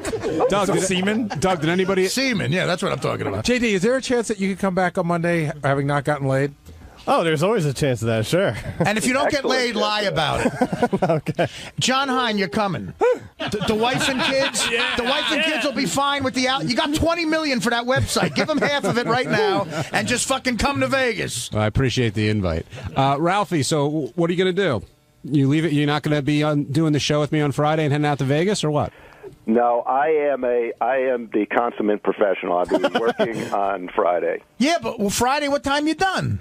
3 o'clock. Then we and Jason are gonna go see Star Trek on IMAX. Ralph, listen. My day is booked. Listen, Ralph, you're giving me a headache. If I would fly Jason out, but I can't afford 4 seats. it's great to be able to do fat jokes about other people now. But Ralph, please, I love Ralph, and when he's around hot chicks, he knows how to talk to them. Jason can block all the ugly guys just standing in front of us. It's gonna. Artie, thanks. I'll think about it. I know it's genuine. And all right, think about it. Just if you're gonna do it, just book it and give me the receipt when you get there. Artie gets a receipt from me for $2,000. Listen, I'll pay it because I'm winning, man. Yeah. I'm Watch winning what you money say, too. Artie. I'm winning money. I feel hot. I'm doubling what I make it. It's doing stand-up. I'm so crazy right now. I'm out of my mind. On Tuesday's wrap-up show, everybody talked about how they think I have a drinking problem and how I should limit myself to about 2 drinks a night, which I personally don't think that's going to happen. You know, I'm not a 2-drink type of guy. You know, I got a big belly. I got to feed that beast. So check it out. Richard has said before, or at least acknowledged, that he's got a problem and he's an alcoholic, but it's a problem he can handle and he has control over. Well, everybody who's got a problem thinks it's a problem they can handle. You know, when it comes to that, it's very difficult. Most people, it's very difficult for them to say, I have a drinking problem, because if they did, they would stop drinking. Richard admits he has a drinking problem, then continues to drink. I don't think Richard's ever going to stop drinking. I mean, he thinks he's a social drinker. I think he's lying when he says he sees it as a problem. I think he's placating us. I don't think he sees it as an issue. Oh, you think he doesn't think he has a problem? You think he doesn't think he has a problem? Right, he's just saying it to shut everybody up here. Yeah, because if you have a problem, wouldn't you address it? Not necessarily, but if you feel like, I got a problem, but I'm on top of it, I have some control over it. I mean, that's always been Richard's attitude ever since this came up. He loves to drink. Sometimes he goes a little over the line, and he knows it, but he feels like he can keep it in check. Richard, we're talking about you behind your back, and now you're here. We get to talk about something we've never talked about on the wrap-up show before, my drinking and my gayness. Hey, it came up on today's show, which means we talk about it on the wrap-up show. Why don't we talk about my heroin a little more, you ass licker? Write another fucking song parody about my weight and heroin, you dickwad. And Artie clearly feeling better right now and good enough to give you advice, and heartfelt advice, I thought, about addressing what he thinks is a problem in your life. Mm-hmm. You don't think it's a problem? I appreciate it. Yeah, well... Listen, I love Richard. Speak, and then I'll talk again. It definitely... They make it sound like a problem on the air. I haven't had a problem with them because I'm just out having fun. To me, what it boils down to is fun equals drinking. Drinking equals fun. I'm having fun out there. I'm just doing my thing. Life is short. I want to have fun. And you don't think your behavior changes at all when you're really shit-faced? Well, I mean, I haven't gone to jail because of it yet, knock on wood. I'm not saying it's criminal. That's your gauge. I just, I get happy when I drink. I'm not an angry drunk, and it doesn't seem to cause problems. I mean, being in a wheelchair at Tampa Airport wasn't a problem for anybody. Was it embarrassing to you? No, not really. I mean, you're looking at a guy who, streaks where he works and gets naked. Nothing embarrasses me, really. No, but in a way, it is causing trouble because now it's an issue at work. Howard isn't being joking when he's saying this. He's worried about you, and that's your boss worried about you. You're getting drunk at your boss's engagement party. People are talking about it more. Physically, your appearance is changing. You're getting red in the face. You're starting to look like Dom DeLuise if you stayed in the tanning salon too long. You're changing for the worse because of drinking. But people are noticing that. Hold on a second. Let me play devil's advocate for a second, just so we can have both sides. Richard, have you ever missed a day of work because of drinking? No. Have you ever missed a gig because of drinking? No. Have you been arrested because of drinking? No. So, aside from when you drink on the weekends, does it affect your job or life at all? Not at all. Does your girlfriend not want to be with you because you drink too much? No. So he can play that in. I understand what Artie's saying, but now Richard will play that in. But Garrett, okay, he hasn't missed a day of work, but it is affecting his work in some way. It's a subject at work, and millions of people are hearing about it, and it could affect him getting other work. His girlfriend is a wonderful person, but who knows? I don't know this for sure. Maybe she drinks a little too much, too. I don't know, and maybe you're enabling each other. That's something. You two are a sweet couple, but maybe you got to look at that and maybe live a little healthier. I sound like a preacher because I'm an asshole. I've done every wrong thing in the world, and it did fuck up my life. And because I worked for a great man, he didn't fire me, and I'm still alive. And who knows? I may relapse. I could sound like a hypocrite. That happens, but I know that being wheeled in a wheelchair in an airport, that affects your life. People know about it. But it makes people look differently upon you, and those people, their decisions could affect your life. So what makes you look at Richard more differently? Getting wheeled in a wheelchair in Tampa or licking Sal's taint? And I'm being totally serious when I say that. One he did sober, so fine, and one he did because he was drunk. If he was drunk when he licked Sal's taint, that's why. Okay, he's just a crazy, fun guy, and he did that for the show. But he got drunk and got wheeled in a wheelchair. That's a drinking problem. That's an alcoholic. You're an alcoholic. And you got to admit that to yourself. It doesn't mean you have to stop drinking. A lot of alcoholics just say, fuck you, I'm going to keep drinking. And you're from Kansas. You're a man's man. I get it. I hate when people tell me what to do. But, dude, you're an alcoholic. And I love you, and I love you to death. You're funny. You're talented. You write music, which is something I'm envious of. But, you know, Keith Richards did too. And he was a heroin addict. You know, it doesn't help your life. And that's all Howard's saying. Howard's being serious when he's saying that. And I know it sounds funny coming from me, but you know, maybe a guy who's been there is the one who can help you more. Yeah, I just love it because I've never heard Richard referred to as a man's man. No, he is. Because I mean, look, his father's a man's man. Richard grew up in Kansas. He didn't grow up like fucking Paris Hilton. You know what I mean? He knows how to work. He baled hay. He probably sucked cock for money. I don't know if that's true, but I'm just saying. I mean, that's a day's work. Sucking cock is a day's work, man. That's you know, you come home and you got to really shower. A man's man leaves those messages for Will, and the man's man wants to see Brian Phelan naked on the show. You don't want anybody to think you're gay, but when you were drunk, it affected your life because you left the homoist message on Will's fucking answering machine. And I've given into that. I don't mind if people think I'm gay because I'm not gay, and I know because you are. So hey, Richard, if people think it, I'm fine with it. When you left that message, well, everyone thinks it. When you left that message, did you know you were leaving that message? Do you have no recollection of leaving that message? I totally remember leaving that message. I was just messing around. I was.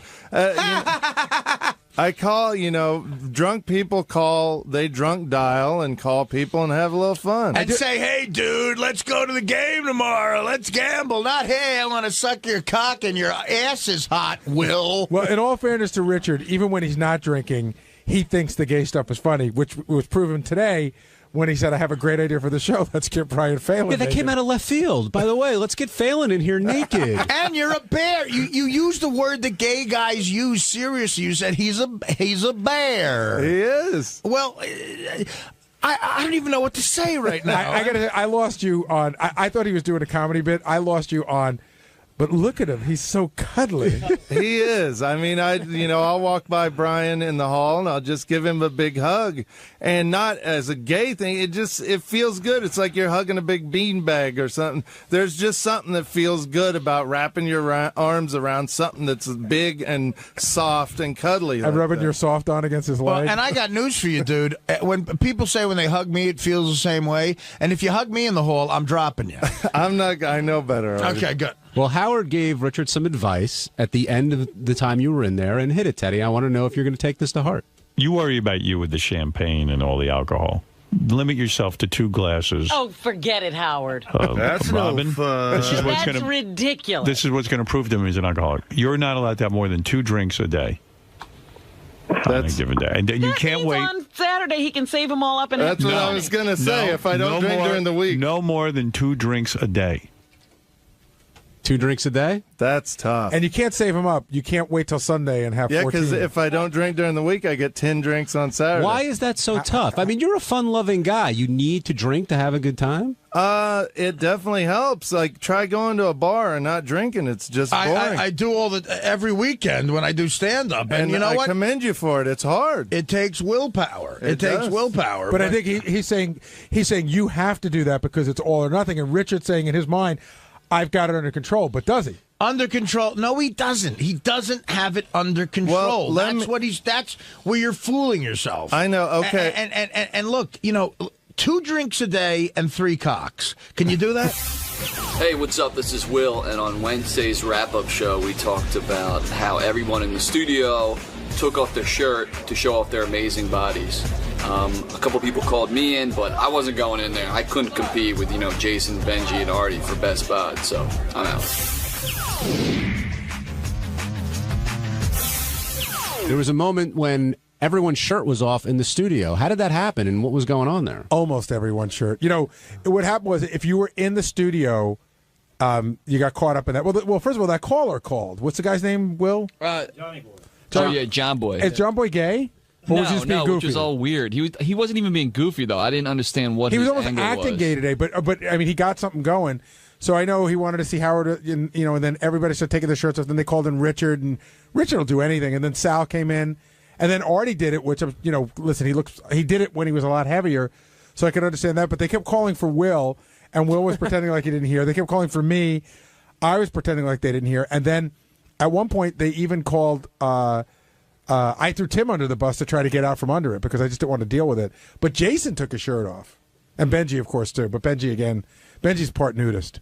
And Robin declared Fred looking the best with everybody's shirts off. And I disagree with that. Like, Fred has the overall like a great physique. It's very masculine. Howard has an incredible chest.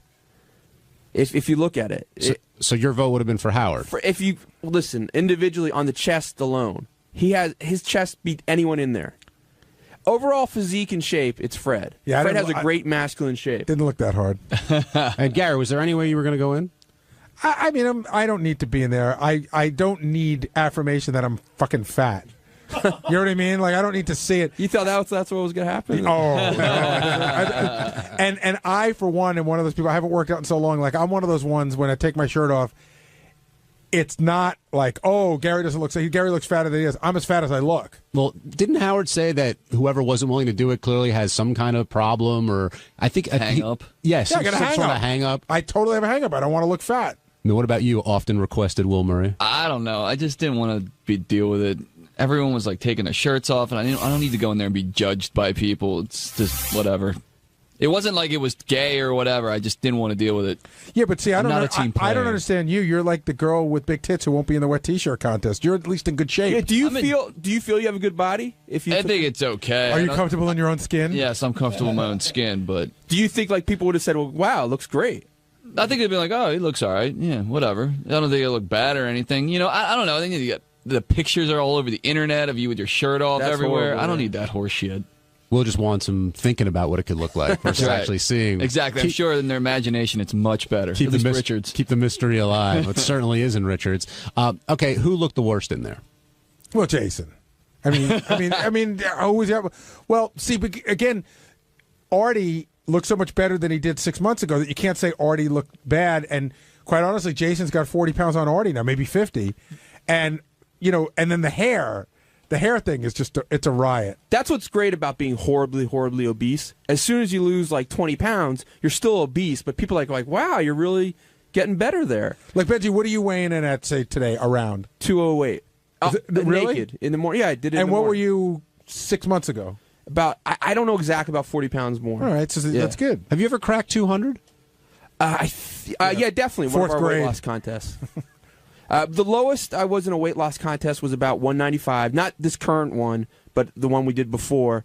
And I'm going when I get to 170 now, I'm gonna do a Beth Ostrowski makeover. Nice.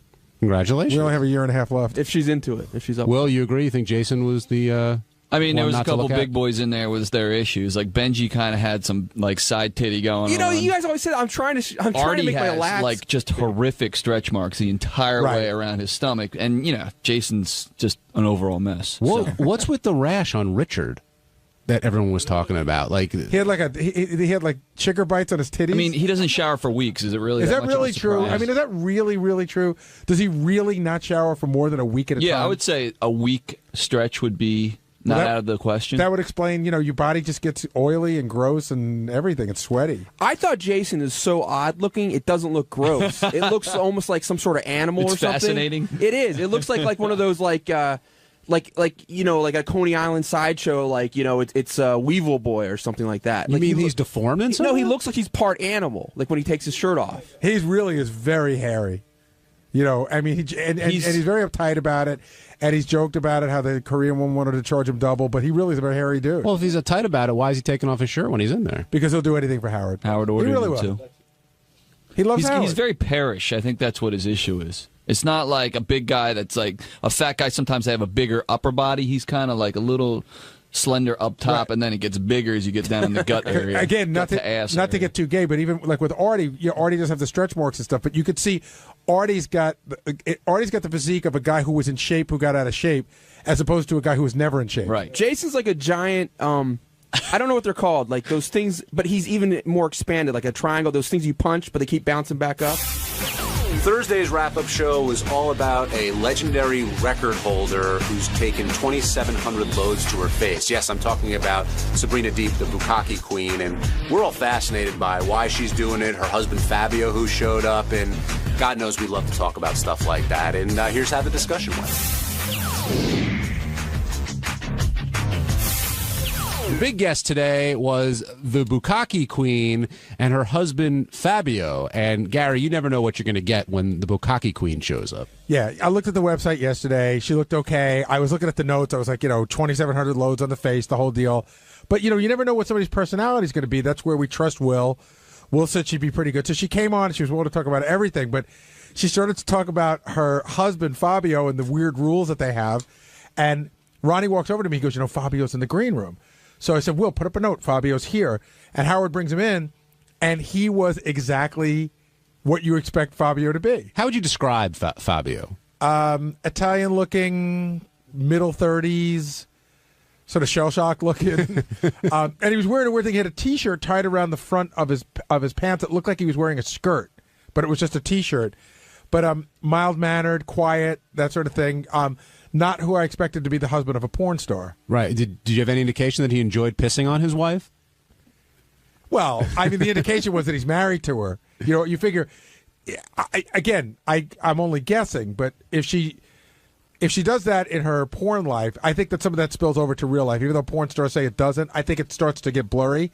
So I would assume that she likes a guy who is into some interesting stuff. Well, he mentioned that he is very much aware of what she does and what she did, and he'd rather know what his wife's doing than not know what his wife is doing. Listen, you can rationalize anything. His great line was, he turns around to Howard and he goes, listen, I know where my wife is all day. He goes, you don't know where your wife is. You don't know how many loads she's getting on her face. As if all women get loads on their face. Now, did Sabrina pronounce Bukkake? That's what Steve Brandano told me.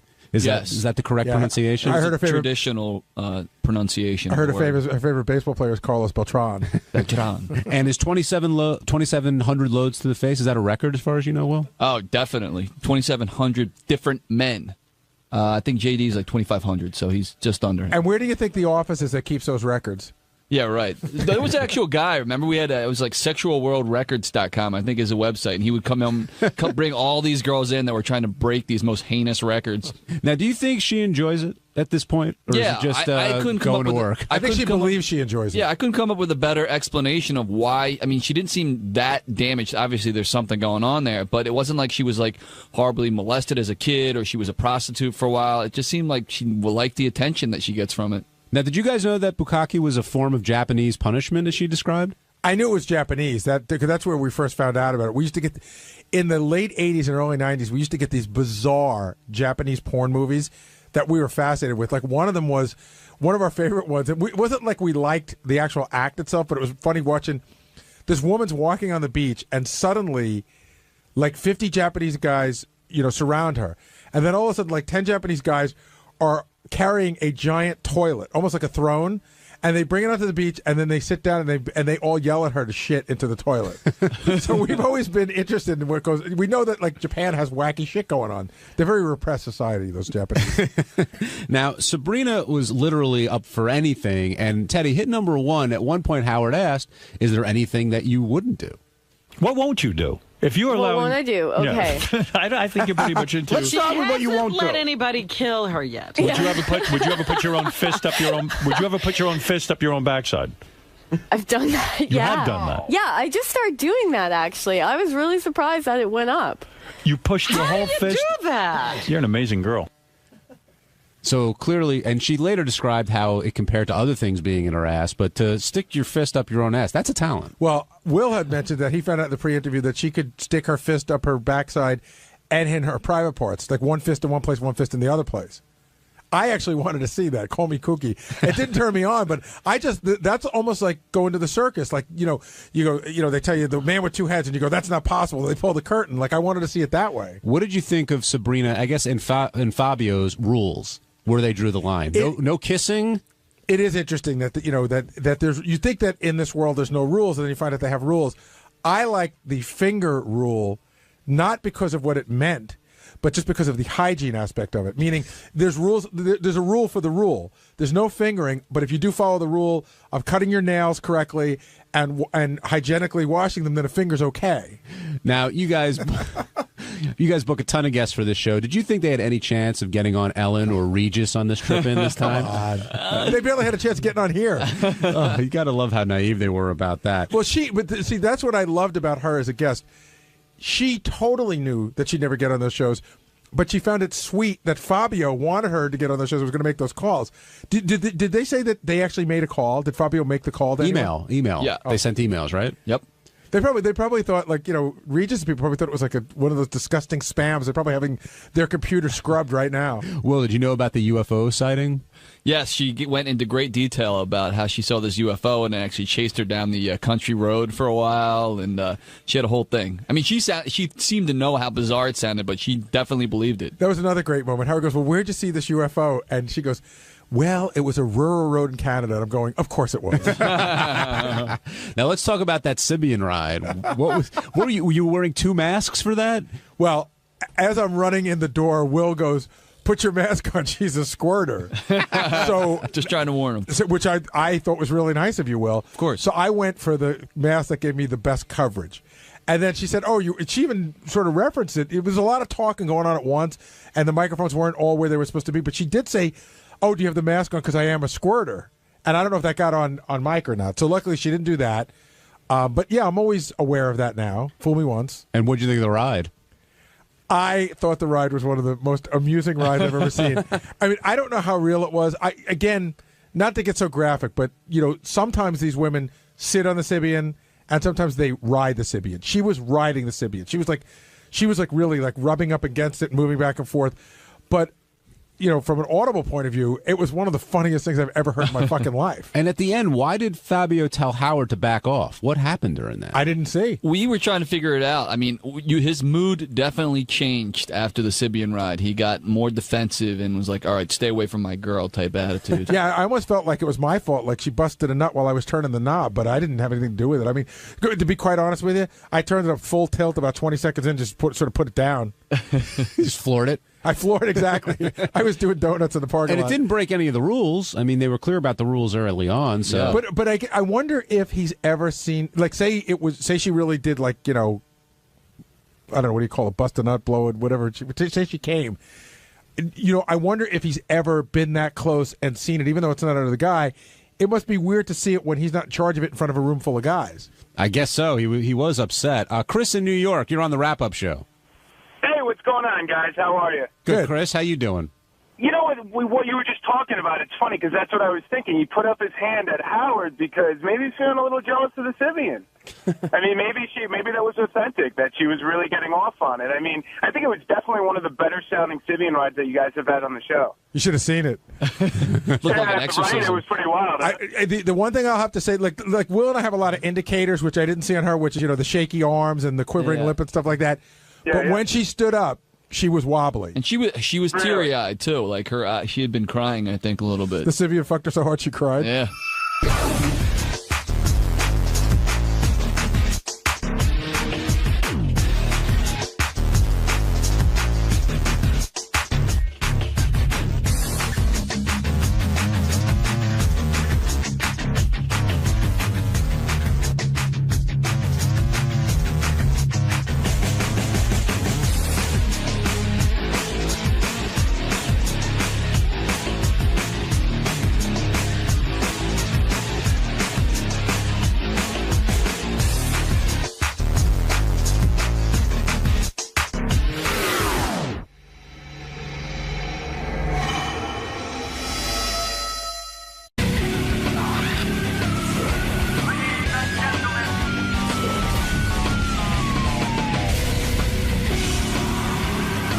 morning. Good morning, good morning. Good Welcome morning. back. I am thrilled to be back. How you doing? I have lots of plugs, so I'm doing fine. What are you going to be talking about look, today? I forgot you have food. I wouldn't have spent money. Oh, look at well, not bad. It's been gone. So what are you going to be talking about today? Jay, where are we going? Right here. I'm going to be talking about Melissa trying to adopt a child. Really? Yeah. And what about winning Celebrity Apprentice? Oh, we can discuss that. But I'm not going to say anything bad. Howard's going to You're not going to... No stories for Howard? Oh, sure, stories. But not about Donald Trump. I'm not stupid. No, of course not. Yeah, no. But, glad to talk about people. All right, John. Okay, good to talk to you. We'll see you in a little bit. Joan Rivers is here. She's performing stand-up this Thursday night at the Gramercy Theater in Manhattan. I can't wait to talk to Joan. Joan Rivers, of course, has been around the block. I'll ask her about the death of Ed McMahon. Yeah. Among other things. And how she killed him. That's right. I didn't know she killed him. That's interesting. Well, fact. this is an interesting alibi. She's here. Right. Right. And Okay. he died out there. Well, there's, you could hire somebody. Anyway, Joan Rivers also was just on the Celebrity Apprentice, which I have to ask her about. Didn't she win? Yeah. I'm not sure. I got to ask her. I didn't even watch it, but I know she called a professional poker player a Nazi. Hello.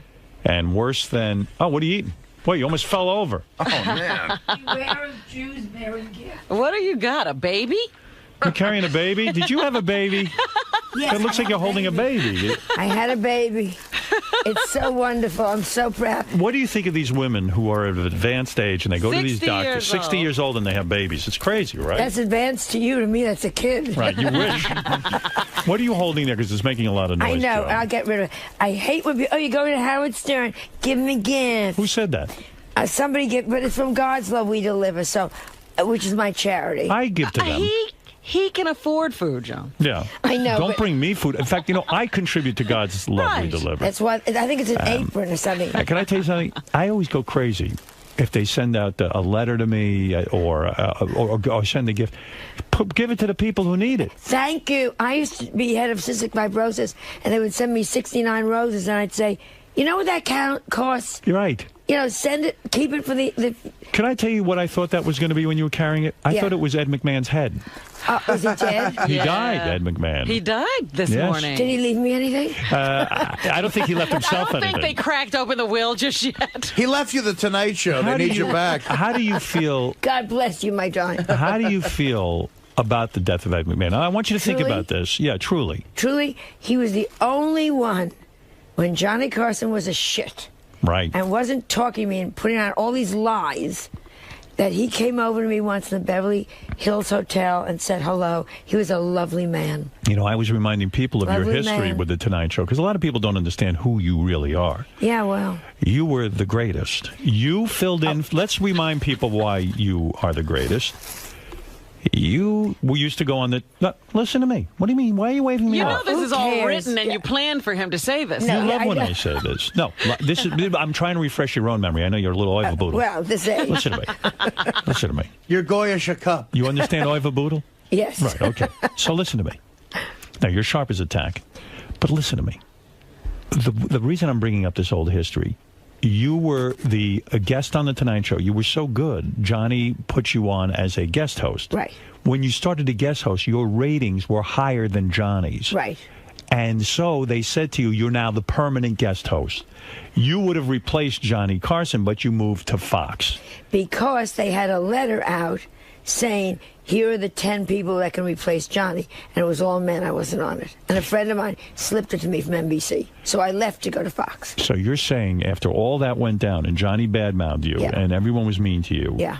you are saying that Ed McMahon was man enough to come up to you somewhere and say, you know what, Joan, I don't feel this way about you. Yeah, But and he- please don't tell Johnny. And that Right. truly, to do that in public, Johnny was very vindictive. He was not this warm, fuzzy. He was a mean, tough killer. That's why he got what he got. Was Ed McMahon good? Was he a talented man? I think in what he did, he was brilliant. Right. In other he words, set the form for that, which is, look at these sycophants you have here.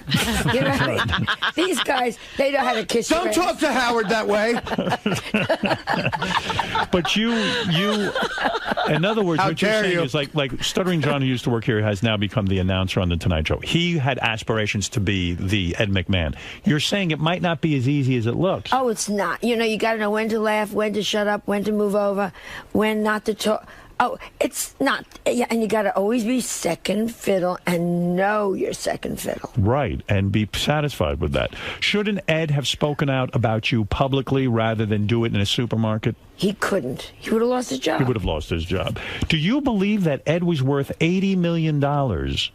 At one point, I remember reading that before all the wives and all that other stuff. Well, you know, we all wives know. in between there. So let's make it 40 million. You know, Okay, we all right. know already. It's a little high. Yeah. But he also married one ass after, one little piece of ass after right. the next. He liked hot chicks. He liked hot chicks. He was trying to keep up with Johnny in that way. Yeah, well, And but he then did. he should have beaten them up. Did Ed ever try to... Right, that's right. Ooh, I forgot Did about Ed that. ever try to come on to you, to put his finger inside of you? Or if I may be Even my own graphic. husband didn't come on to me. Yeah. I am the only one. No, The you had thinnest your book- you had your slew of suitors. I had a few I had Whatever. one now that just dumped me. Yeah, I heard you got dumped again. Got dumped again last Sunday. And how old was the guy? 75. Can you believe 70? I mean, you His look nurse had to good. dump me. I showed you a picture. 75-year-olds are dumping you? I just showed you a picture on David Letterman, and even David Letterman said, "Boy, she looks good." I showed a picture from my wedding. Yeah. I didn't see that. See, nobody does any nice things. Well, of course not. Why If would they tell you I that? just want to do a sidebar. If you had said, "Here's Joan Rivers, doesn't she look like a pig?" I would have had 9 phone calls the next day saying, "Howard Stern showed your picture and said you look like a pig." No, even Dave said you look good. Oh well, Davey's got cataract. And the look fact, at you talking. yeah, and the fact of the he still doesn't have you on, does he, Letterman? Never. Unbelievable to me. Yeah. Why won't Letterman have you on? You're so good. You were great on this Celebrity Apprentice. Yeah, thank God. You And were- you won, right? I won. Yeah, you're the I won. victor. And ask me what I got. What did you get? Nothing. Nothing, because it goes to charity. Great. That's just what you need. Nothing. Nothing. Are you in financial trouble yourself? Are you? Sort of. You are. And I'll get back to this guy who Again? dumped you. Yeah. What is going on now? I wish I could say Bernie Madoff, but You don't even have that luck. Ruth. Ruth Madoff. Oh, Ruth, you went with Ruth. No, Joan, explain to me. You came out of You bankruptcy. You worked very hard to get back to where you were. I live very high, Howard. I have know. a great life, and I live very high. What is high? I mean, okay, High clothes is- you wear. I spent my apartment is gorgeous. This outfit you're wearing is spectacular. It's this a great leather jacket. outfit. That's You expensive. own that apartment, though. You're not renting. I own it, but the maintenance is so high. There's only Yeah. 8 of us in the whole building. You're So- selling your apartment now. Theoretically, I You're like asking to, 25 million. 25 million. It's not worth it. Beautiful It's apartment. not worth 25 I million. am looking for a foreigner that doesn't understand that. I've been to your apartment. It's quite beautiful. It's beautiful. It's not worth 25 million, but I think What do you somewhere think there's it's a real- Russian. What do you think it's realistically worth? I don't know. I don't know. But I do know there is a rich Russian out there somewhere that is going to go da. Why are you selling? You are the quintessential New Yorker. Are you looking to move to Los Angeles to be near your daughter? I want to do half and Melissa actually said to me, which I found, wait till you, with your daughters. I was out there doing the play last year, and she said, "It is so wonderful to have you in the same city." Right. Finally. Finally, it respects you. Isn't that funny? It is so wonderful. It's wonderful for Cooper. So I said, you know what I'll do? I'll get a smaller place in New York. I'm a New Yorker. Right. So I'll get like a beautiful, real apartment. you Right. know. And because this apartment's a fantasy. Right. This is a home. You know, and a big, Yeah. it's 3 floors and whatever. And I'll get a small house in L.A. Right. and be able to be. I flew out there to do Passover for Cooper Right. to remind him that he's Jewish. So are you? Yeah, that's a good idea. Did you sell? I mean, is the idea that you're overextended, and if you I'm could get overextended. I think I have a house in Connecticut. I have foreign help up there Wow. doing They're there now, even though you're not. Doing Nothing. Doing nothing. What are they doing in Connecticut? You're not even there. Well, I thought I was going to be more. You claim that you want to teach Cooper that he's Jewish. To a point. Yeah, I mean, How is he going to wasn't figure it this true? whole thing? Didn't he make anti-Semitic remarks to you, and that's when you decided to start teaching him about his Yes, Judaism? well, he called me a big fat Jew. Jew pig. So I said, we might have to teach I'm not big. Yeah, I mean, it's just unbelievable. No, he told you lived in Hymietown, didn't he? What are you doing in Hymietown? All right, get back to this for a second. I'm going to get to your finances in a minute because I want to understand how you went horribly wrong. I also want to talk about Melissa's adopting another child, we think. You're kidding? From Malawi? No, because we're so jealous of Angelina. Suddenly, like, she's the big mother image. You're going to get a black grandchild? We're going to get a child from Australia, we think, from a click tribe. No kidding, a pygmy. Its name is... A pygmy? Yeah, well, I don't know. We said it's a... You must be having a riot with this one. Yeah, well, every time it talks, the garage door's open. Why does she want another kid? What is that about? This is a joke, I think. Yeah. Well, it's a joke that it's a pygmy. Will you accept the adopted grandchild, or will Not you? at all. I thought so. You're very judgmental. No, I think it's great. It can work for me. But haven't you always said looks are the most important thing in the world? Totally. So I don't want an ugly grandchild. That's what I'm saying. These children can be beautiful. Yeah, show me one beautiful pygmy name. No, but you're right. You're never going to know if the child's going to be beautiful. It's a supermodel. That's right. You And don't even know. if it says to me, I want plastic surgery, how do you know what it's saying? Let me ask you something, Joan. You say you got dumped by a 75-year-old man. Is that an incredible blow to your ego? I mean, Yes. that has to be. At this age, how can you dump me? What goes on? What do you do to these men? Very little. How did he dump you, and how I did he think tell when you? I was faking orgasm, I did it in the bad ear. Where did you meet He this guy? couldn't hear it. Where did you meet this guy? I was introduced to a friend, and Right. we had 2 amazing dinners. Right. Amazing. What makes an amazing dinner? I mean, Just you click, and even at this age, it's all just chemistry. Right, and chemistry and and talking. would you kiss at your advanced age and stuff? Well, if the nurses could stand this up. Do you have a full-time nurse now? Yes. You do? Yeah. You really do? You're not joking. You're not kidding. She gave you one managers. Just get her a nurse. Yeah, that's right. Where does A your nurse stay? full-time nurse. Is your nurse always in the She apartment? sleeps at the foot of my bed. No, come on. I heard you have a full-time No, nurse. why would I have really a think nurse? I'm going to tell you. I'm not making that up. Why would I have a nurse? Yeah, I heard you have a nurse. Listen, this Who is tells you these I'm going to things? tell you in a minute. A nurse. You have a nurse. Howard. I'm telling you. Every 8 hours, this woman has to inject Joan with Botox. Joan has a live-in caretaker. No, that's called a housekeeper. Oh, is that what we're Obviously, calling this- it? Oh. Obviously, that's some serf that wrote that doesn't understand you have a housekeeper All right. So named Debbie. So your caretaker is a housekeeper. Yes. All right. So let me understand something. This guy, 75 years old, lucky enough to be going out with a superstar, Joan Rivers. And I was very charming. Right, I bet. And you were on good behavior. You didn't insult Great him. stories. You weren't sarcastic. No. No. And Sorry about his dead wife. so you go out 2 times with the guy. You go to dinner with him. Yeah, really good times. No sex, I would assume. At Not that point. yet. All right, not yet. Had he gotten your top off at least? Well, yes, but only in the restaurant. How do you hold out at this age? You ought to do it on the Yeah, table. Joan, I mean, on how the much first time do you date. have? Put out. Did you not have sex? I mean, there was no kiss. No. There was no So kissing? my friends all said, I was in town for one extra day. I was going to go to England. So my friends all said, call him and say your plane is delayed, which it was. Right. So I thought, and they say to me, like you said, you haven't got time to be cute. Yeah. You better hurry. Your Get to it. You're already coughing and sneezing. Yeah, right. I mean, love is You in the better- air. Seize it. Seize the moment. Seize the moment. Right. So I called him up, and he was so cold on the phone. Jewish guy? No. No.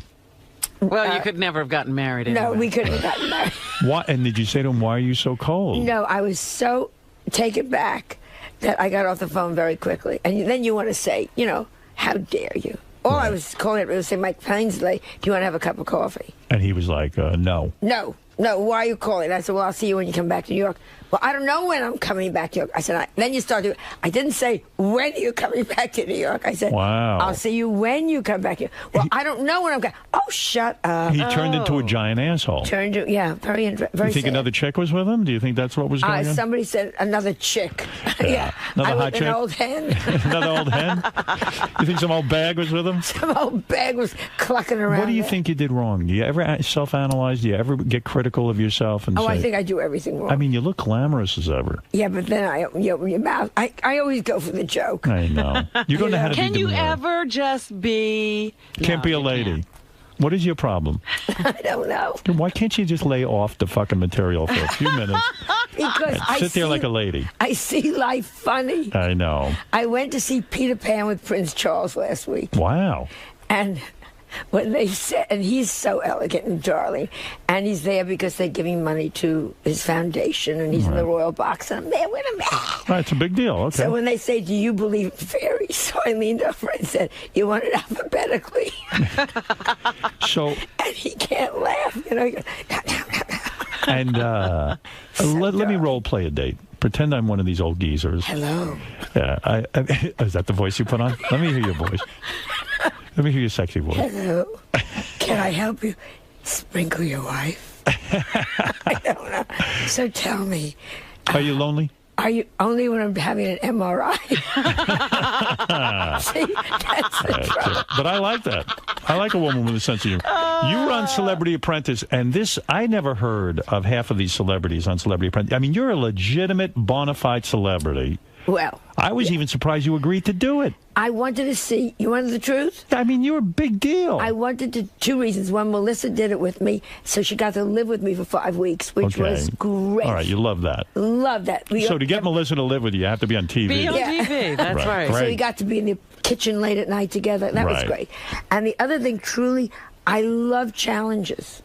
You do. And they give you a challenge, and they say to you, when was the last time someone said to you, okay, Howard, go out, write the copy, take the pictures, get this done by tomorrow. We want a whole new slogan for Sounds exhausting. Chicken of the Sea. Right. And then you do it. And you like that. I loved it. That stimulates your mind. Yeah, love doing it. Do you think your daughter likes you? I mean, the fact is, I don't know. I really don't know about this. She moved out to California. Well, she had to because the ex-husband's in California, and they split the children 50-50. Okay, all right. That's a good There's reason. no choice.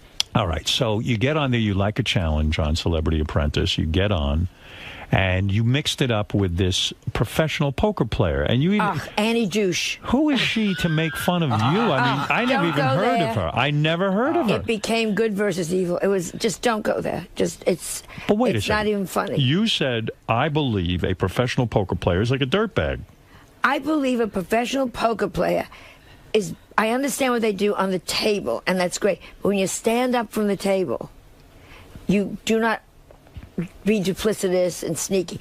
You know, everything that people do to play poker, to be a good poker player, is a bad thing in real life. What did she do to you? I didn't see the show. I mean, she just rubbed you the wrong way? No, it was always very two-faced, a lot of lies backstage, allegedly, a lot of... come to the boardroom all sweet. Meanwhile, has just done bad things. But you two were playing a game. She was using her game-playing skills. To a point. To a point?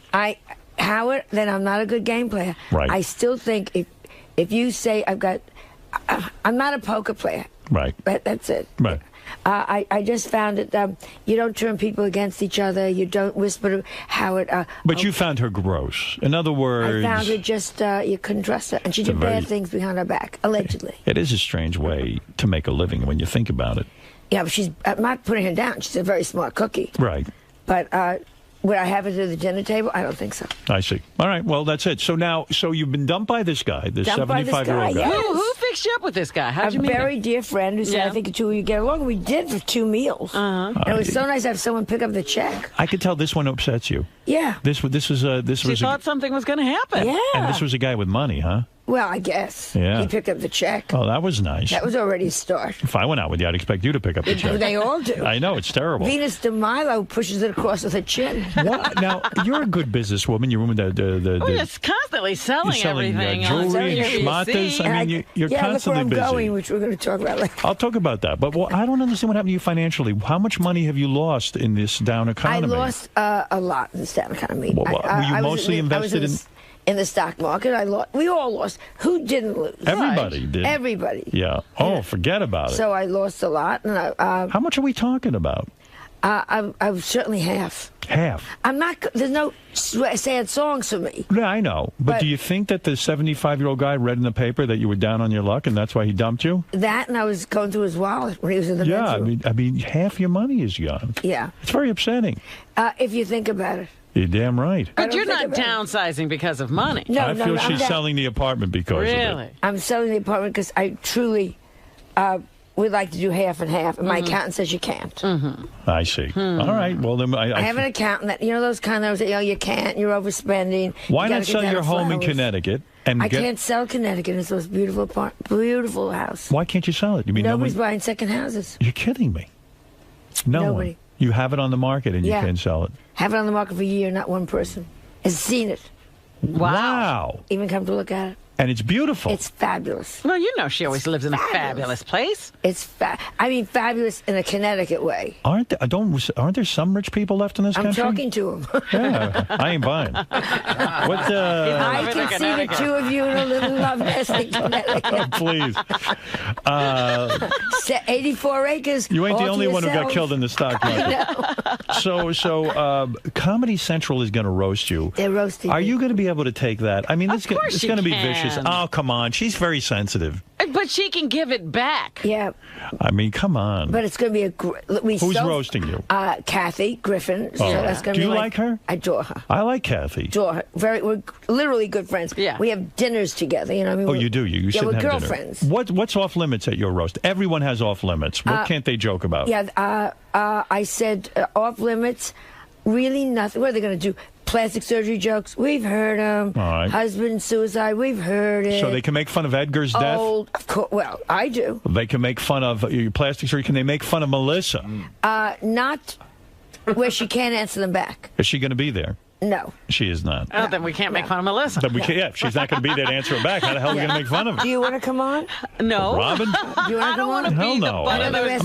Artie will do it. Oh, Artie will do anything. Artie loves to roast. Artie's at my doorstep every night, and I've been saying I want Artie. Yeah, Artie's asleep. Leave him alone. I'll leave him alone. Yeah, right. God bless him, he's inside. That's right. He's working things out over there. So,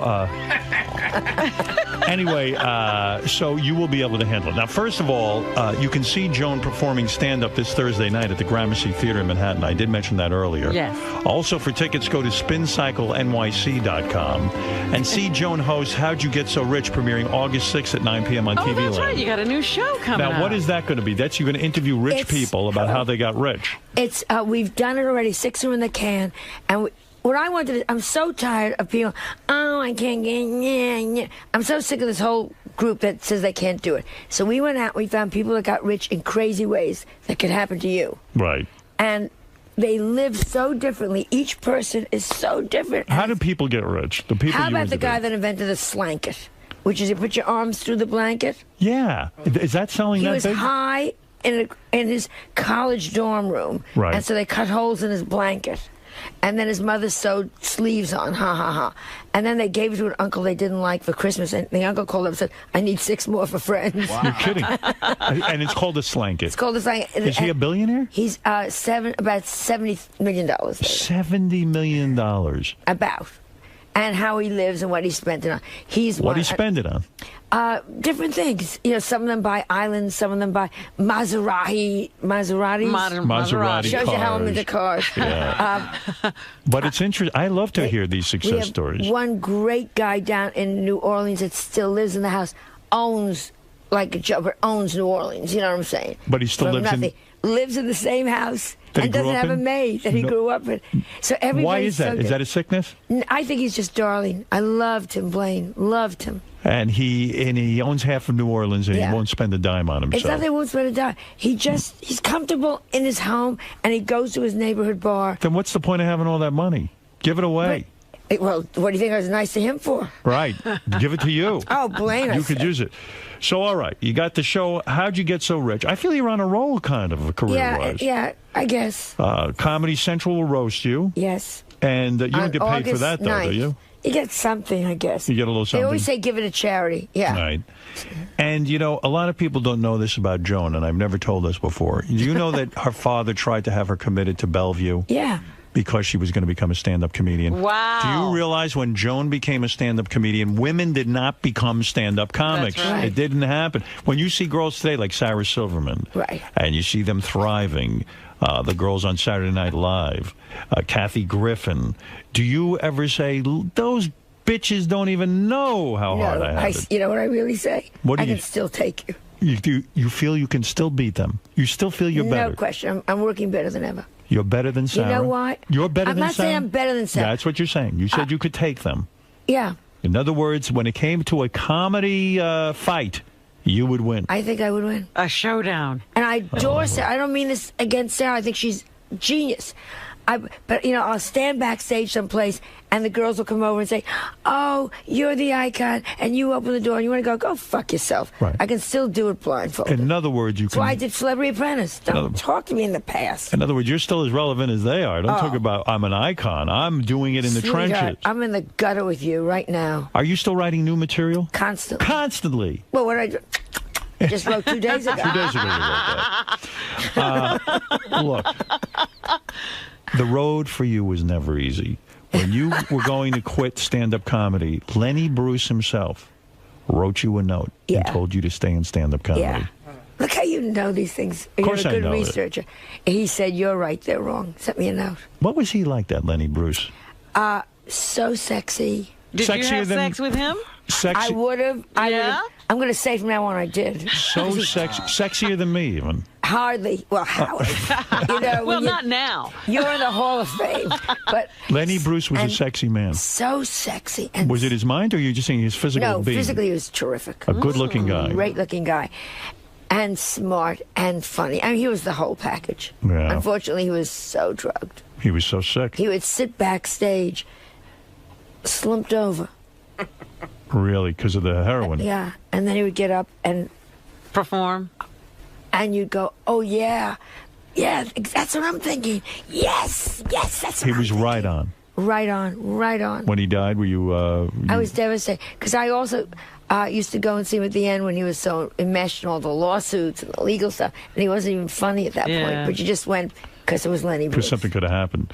Why? Yeah. Why didn't it's you... like Sinatra at the end. And you said he came on to you, didn't he? Yeah, Why didn't you do him? I was stupid. That was so good. I had Edgar, you're busy doing. I had my fantasy was Lenny Bruce would say, "Marry me." We'd have to wake up the rabbi. It would have been some scene, wouldn't it, That been? would have been enlargement. You've seen it all, my dear. I've seen it all. I love Especially it. with the right eye. Yes. Left eye's a little Not so cloud. good. Cataract. You have to mention Vegas. They begged me. All right, let me mention. Oh, let you're me, going to All right, Vegas? I'm going to plug. First time in 12 years. Wow. What do you mean? You don't do Vegas? No, nobody books me. You're kidding me. No. I can't believe what I'm hearing. I go to England. I'm a superstar. It's very interesting. All those altar cockers in Vegas who play the slot machines don't want to see you? But the older cockers are shocked with what I'm talking about. I see. So in other words... I need the younger You need the young crowd. You need the young cockers. Gay pride shows at the Gramercy Theater. We did that. That happened Thursday, June 25th. Yeah. You got How'd You Get So Rich? That premieres Thursday, August 6th at 9 p.m. on TV Land. Yeah. Comedy Central Roast, Sunday, August 9th at 10 p.m. on Comedy Central. Then you have the Venetian Hotel in Las Vegas. That's what we're exciting. talking about. That's a big Now deal. we're talking. So how'd you convince them to book you if no one was booking you? Short money. The last week in August and Labor Day weekend, August 27th through the 29th and September 3rd through the 5th. How many people you travel with when you go to Vegas? I travel with probably my assistant Right. and then a hairdresser. That's it? Yeah. Who does the makeup? I do. You do it yourself? Yeah. How do you know how to do that? Because I have a wonderful woman named Adele. She puts it on in New York. and I just don't wash my face for 2 to 3 weeks. She touches it up every day. I touch it up. You don't shower. I shower, but the face stays out. I know women like that on Long Island. They don't go to they go to the beauty parlor like on Monday. They get the blowout so the kinky hair will be straight. And then for the rest of the week, they take baths. They won't even take a shower. They can't wash their hair for at least 4 or 5 days, so the blowout will last. And you swim. You can go overboard in the Titanic. You're not getting that head wet. What day is your hair on right now? When's the last time you had it? This hair. Today is what? Today is Tuesday? Today is Tuesday. Oh, it's not that bad. Last Friday. That's great. Yes, Ralph, quickly for Joan Rivers. She doesn't have time for you, but go ahead. I'll make some time. Yes. Hey, Joan was so great on This Apprentice. Thank you. And the energy you had, it's like 12 o'clock at night, and she's still running around like crazy. It was fantastic, and the meltdowns were fantastic. How does a woman your age still have that kind of energy? It was amazing, Howard. Running That's around. why she slept through your wedding. Ah, yes. I didn't sleep through his wedding. I have to go. I did not. I had the best time at his wedding. I wasn't the one who left. Barbara Walters left. I didn't notice. She did the drive-by. I had a great time. She took a few pictures, and then she Splitsville. I loved your wedding, and I hope things are going well. Do you? Things are going well. My marriage is very, very happy. So thank God. They said it wouldn't last. Joan, yes, can I ask a question, though? Do you think that you give too much to Melissa? On that show, she appeared to be very coddled, and if you didn't do what she said. Oh, no. Did you also notice Do you feel Joan is trying too hard to get along with Melissa? Yeah, and Melissa is trying to get along with her. You can see, it appears that Melissa has had plastic surgery, and she's a young girl. She doesn't need it. She hasn't. She hasn't had plastic surgery, has she? Trying to make Mommy happy. Go ahead. Oh, do you think? Oh, do you think the relationship is too pressured? I think she's very careful of me. I think she really worries about me and really protects me. Remember, we're it. The family consists of the two of us. That's it. That's all. That's it. That's it. Well, you have a grandson. Yes, but you know, exactly. Yeah, but he doesn't even know he's Jewish. We watch each other's backs. That's right. And probably maybe I'm too careful of her and she's probably too careful of me. Well, you forced Melissa to have a nose job when she was 18, and she's still angry about it. She's furious about it. Why is she angry? You've only made her better. What's wrong with her? If I had been a stranger and done it, she would have said, "This wonderful woman." You know, we all. You know what it must have been? She probably feels in some way that she wasn't good enough for you. You were rejecting her. That you were rejecting her. Oh. And is that what she says? Mom, wasn't I good enough with my old nose? No. She wasn't. You were honest about it. I wasn't. My father had a schnoz that went from here to the corner. He lived in South Africa. The nose was in England going to school. Right. At this point, though, doesn't Melissa have to have plastic surgery so she looks like a member of the family? What would you do? She looks the way I look if I hadn't. Now, what would you do if you had a Sophie's choice? You're in a boat. Yeah. You only have to save one, Melissa or your grandson Cooper. Who would you do? What would you do? You have to save one of them. I will say this: if you answer me with your 2 daughters. Go ahead. I have 3 daughters. 3? Oh, that's even. Right. Well, get rid of one altogether, and then you have 2 left in the boat. Who do you get rid of altogether? Right. God, I don't know. It's a tough one.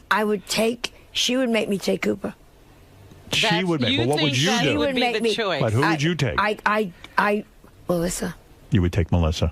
Isn't that terrible? I don't know. I don't know. I don't know. Well, she hasn't been with the grandchild Cooper. that long. You don't know Cooper that well. Let's be honest. He's never given me anything. No. And you got that money invested in your daughter's nose. I would take Melissa because she'd be holding Cooper. Right. There you go. All right. Very nice answer. Listen, Joan Rivers, you are delightful. I love you so much. You know I love you too. And you're a horrible person to answer that question that I just gave you. But God, I love you. Now, Melissa would hold on to Cooper. There it is. I love you for that. I love you for that. Listen to me. You're terrific. You're hanging in there. You're doing your thing. You are right when you say you're as good as any of these young comics. I happen to agree. I saw her live. She's great. I love you so much. No, we're not just saying it. Well, you know, how many guests have you? Let's not go there. I'm not surprised your grandson Cooper hates the Jews. Listen, you're not easy to be with. It's tough. 75-year-old guys are dumping you. I mean, come on. Listen, see Joan Rivers. She's going to go up there. She's going to perform for you this Thursday night at the Gramercy Theater in Manhattan. Yeah. The chance to be near Joan is like no chance you've ever had.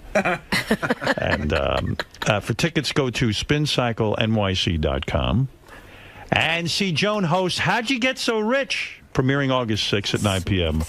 on TV Land. And then I'm going to watch for that roast on Comedy Central. What, are we not selling anything on QVC this week? I just came from yesterday. Oh, okay.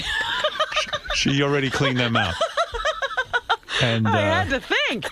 That's right. And then she's on her way to Iran. She's going to be the new Ayatollah. Oh, okay. They're looking for her. Listen, Joan, you did it all. You said it all. And you had a good appearance here. That's all that matters. I love coming. We had a good time, that's all. All right, we're going to take a break, and we'll be back. The great Joan Rivers. Best to the little wife. Thank you. Joan, how'd it go? Great. It always goes great. I just love being with him. Now, what is it with Howard? You guys just click? You always have a good time? Always, for the last 25 years. I have never come out of here unhappy. Not once? Not once. I just think he's just so fabulous. Great. Adore him. All right, thanks for stopping by today, Joan. Thank you. I'll take a piss test right now. I'm not on any opiates, but I don't know. I lean back and I love Joan Rivers, but I never speak during, and Howard prefers that, I think, because Howard has to do a great interview. I'm just upset that I snored a little bit. You couldn't hear me snoring that much, could you? Okay, good. That's all right. That's all right. What was funny was Howard mentioned that you were sleeping. You didn't flinch. Right. Usually, like if you'll hear it, you'll jump up. I was. This is why it wasn't a heroin nod off. I was asleep. I was dreaming. It was like I was home. And I mean, look, I got to get off this book tour, but everything's fine. Honestly, I'm fine. But because I remember Greg Gass fell asleep on the show once.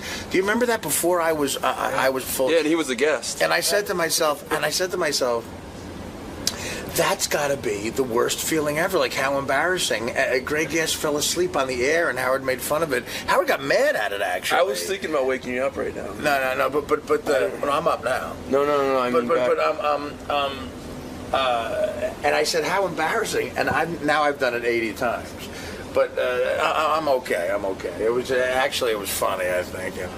Nothing's funnier than that pink thing in her hair. I mean, that is just. I mean, what is she trying to pick up? Dennis? Trying to pick up Dennis Rodman? Yes.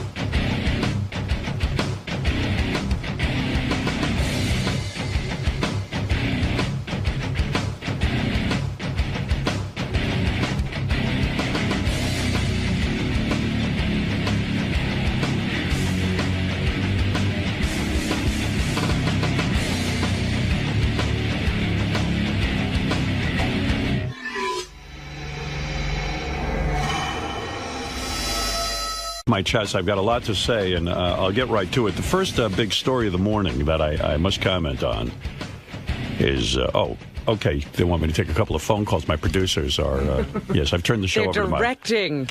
Yes, let me see. Wolfie. Some important people on the phone. Yeah, Wolfie, go ahead. Like Wolfie. Wolfie, what's up? How's it going, man? All right. I was just kind of curious. If I know that you're not a big fan of having certain people as house guests. And let's say that you were forced into having one of these three people for a weekend, and you had to entertain them, have meals with them, and they were just stuck with you for an entire weekend. Who would you choose? Sal Governale, Dan the Song Parody Man, or Scott the Engineer? Ooh. Scott the Engineer. Really? Yeah. What's the rationale? All right. Well, Dan the Song Parody Man, like, he scares me. Right. Between Artie's his hair story and his knives and his tattoos and his whole thing, like, I don't know. I don't know Dan all that well. I love Dan. I love what he does on the show. In fact, I don't even know if you heard the latest Robin song. I mean, it's brilliant. Dan is a brilliant guy. But I don't know about him being at the house. And then the other one, Sal Governale. Oh. I like Sal a lot, but boy, oh boy, with the stuff that comes out of his mouth, particularly on the wrap-up show. What did he say now? Well, I mean, every day it's just whacked out stuff. And, and I got a little insight into him hearing the stories about his father. And, I mean, Sal's really wacky. Well, even the way he observes you. Yeah, it would be creepy. Now, yesterday when he came in, we had the shirts off thing. He was like, Howard, you need to shave. Yeah, I know. Like, what guy looks at another guy? Did he say that? Yeah. See, I blocked it out. Oh, I'm telling you, that it creeped me out right away. Yeah. Like, as soon as you took your shirt off, he started evaluating how your grooming was going. Well, I know Sal wasn't in the running for this because, I mean, think about it. We forget about this. He fucked himself out of going to your wedding. Like, you know, like, I mean, he's an employee here, and he said such obnoxious things. Yeah, I mean, that was the real deal. Like, if I was going to have Sal over, I know that in the back of his mind he's saying, Howard wants me to be funny. I'm going to do some weird shit. What weird messages would he be getting from you that you weren't sending? Yeah, Sal seems to get secret messages from me that I have nothing to do with. And that's bad. Yeah. I mean, true, I do send him secret messages. But not the ones he's getting. Not the ones he's getting. You don't know he was getting any? But, you know... Do you still feel that Sal's watching you all the time? Yeah. It's calmed down a bit, but... I don't think it has. I think he's just shut up about it. Yeah, he's not talking about it, stuff that he does. But Scott, the engineer, I've known for many, many years. He's a very down-to-earth guy. In fact, off the air, he shows tremendous judgment. He sends me a lot of articles and things that I use on the air. I use 90% of the things he sends me. Is that right? That's true. Well, there's a revelation. Yeah. He sends me a lot of stuff that he picks up on the web. I guess he sits there, you know, when he's not staring at the wall, he's staring at the web. And he Thank finds... God for the web. He used to just stare at the wall. Yeah. Now he found something to do that's actually useful for the show. So he sends me stuff. And it's very on target, things that we've discussed here on the air. And also, believe it or not, that bold bastard can sit down with you and, have a really decent conversation. There are times one-on-one where I've had some actually interesting conversations. I wish you would call me in when these things are happening. Let me tell you something, my dear. I don't sit there long. I'm saying I've put in a good 5-10 seconds on these conversations. Maybe it's a guy thing, because I like talking to Scott, too. Yeah, sometimes sometimes Scott can be quite comforting. So if I was going to break down... I'm a raconteur. Yeah, sometimes I feel good that Scott's on the team. He's also a talented engineer. I feel good about that. So it would be Scott the engineer. But don't get carried away. You're up against Dan the Song Parody Man and Sal Gobernales. Shit, I was already making plans for this weekend. By the way, you've taken off quite a bit of weight, huh? Yeah, just about 40 pounds. Yeah, you look good. Yeah, thanks. You're starting to care about yourself, huh? I do. Well, you know what? After the weight loss contest, I lost a lot of weight. Then I gained it back because of surgery and some medication. Oh, yeah, you did have surgery. Like in this past winter, I said, you know what? I feel like crap. I couldn't get around. I was like, huffing and puffing. I'm like, got to do something. There's something I got to ask you, and I know it's probably a disastrous answer, but whatever happened to that dog you were going to get rid of? I don't hear anything about him. I love the dog. Yeah, dog you do. Is fine. Wow. We didn't do any surgery yet. Beth and I were speculating you killed it. we haven't heard. That's why you don't hear him mentioning. Well, remember in Psycho, you remember in Psycho, you never hear about the mother anymore for a while. It's like they had the dog, they wanted to get rid of it, but you still have the dog. We sell it for dog meat. Is the dog actually functioning? And the dog is fine. Yes. We just had her to the vet, and he said, no symptoms, don't do anything. Right. For now. When the symptoms become obvious, she's 2 years old. Right. So when they become obvious, we're going to do whatever we have to do. Are you glad you kept the dog? Yeah. You are? Yeah, of course. You're not thrilled, but... I mean, she's a handful for a golden. She's still a handful. Right. She's very, playful, as they like to say. Well, listen, that's you. You got to train the dog. We've trained her. We had a trainer come in. With your dynamic personality, I can't see how you can't train a dog. I forget, like that night I spent at Scott's house, which still is like one of the greatest experiences of my life. Yeah. He had a dog that didn't like him. Right. Well, no one likes him. I still have that, though, the little dog. But anyway, getting back to it, like Sal, I really like Sal, but it would be weird to hang out with him. I mean, he was upset that I didn't invite him to my daughter's bat mitzvah. That's unbelievable. I mean, he was that was such an inappropriate thought, even. Right. And he verbalized that to you? Yeah, he's verbalized it. He said on the air once. He said it on the air, but more to other people around here. Like, that's when I know he's for real. You forget that he used to fantasize about what he and Howard would do sitting at home with him and Howard and Beth on the couch watching The Bachelor. And was really irate that we don't invite him to watch Survivor and things like that. But it wasn't even Sal and his wife and you and Beth. Right. It was Sal and you and Beth. Listen, Sal's very disturbed. I'm not telling you something here that people don't know. I think Sal knows it, too. Sal's a very disturbed guy. He's a talented guy. I love him on my staff. And, under the right circumstances, I'll go out with him and Richard and hang out because they're like a married couple. But I'll tell you the truth. He's got a lot of demons and a lot of issues. And quite frankly, I don't think I don't think it would be healthy to hang around with him all I that don't much. think so either. I think it would only Yeah. go bad. So between those three, Wolfie, Scott's the most healthy. Well, thank you. Okay, yeah. The only reason I thought you might be hesitant about Scott, perhaps he might be counting your money or just get. Well, of course, the jealousy. Listen, I'm not having Scott to my house. You asked me out of those three. I mean, I could tell you a million reasons not to have Scott to your house. But out of those three, Scott would be the man. The lesser of three evils, so to speak. Poor Scott's so happy. This is the first positive thing that's been He said. won. I said, This is the first thing he's ever won. Out of three maniacs, he won, and he's happy. All right, you look better, and that shows a sign of health. Thank you. You know, you Thank care about your appearance. It's good. I'm trying. All right, good for you. Thanks. All right, now go shave I'm a your regular head. Johnny Dope. Yeah. Johnny Dope. Anyway, so I was saying I probably should take a break first, but let me just get this thought out. Listen to this headline: Bar mitzvah tutor guilty in molestation. Now I got to tell you something. I'm a bar mitzvah boy, and you take these bar mitzvah lessons. I was tutored in bar mitzvah. Are you alone with a guy? Yeah, sometimes. Yes, you are. Oh.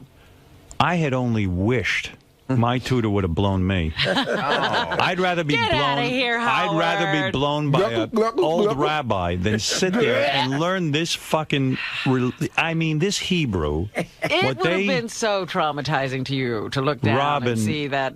Robin, my rabbi on. was as heinous as could be. The guy who taught me my Haftorah smelled. Yeah. He was.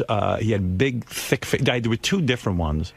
I would rather they pulled my pants down and sucked me off than sit there and learn this Hebrew, which I have never used. No one ever taught me how to translate it. It was the biggest waste of my time. Reciting this, what they call a Haftorah in Hebrew, it was like learning Klingon. Learning Klingon would have been more useful because Klingon, at least I could get on the radio and impress you with. I could, say, hey, I'm going to speak Klingon now. You would sit there and go, hey, that's pretty cool. It was a ridiculous thing. I spent years of my life studying this Torah, but not in English, in Hebrew that I don't speak.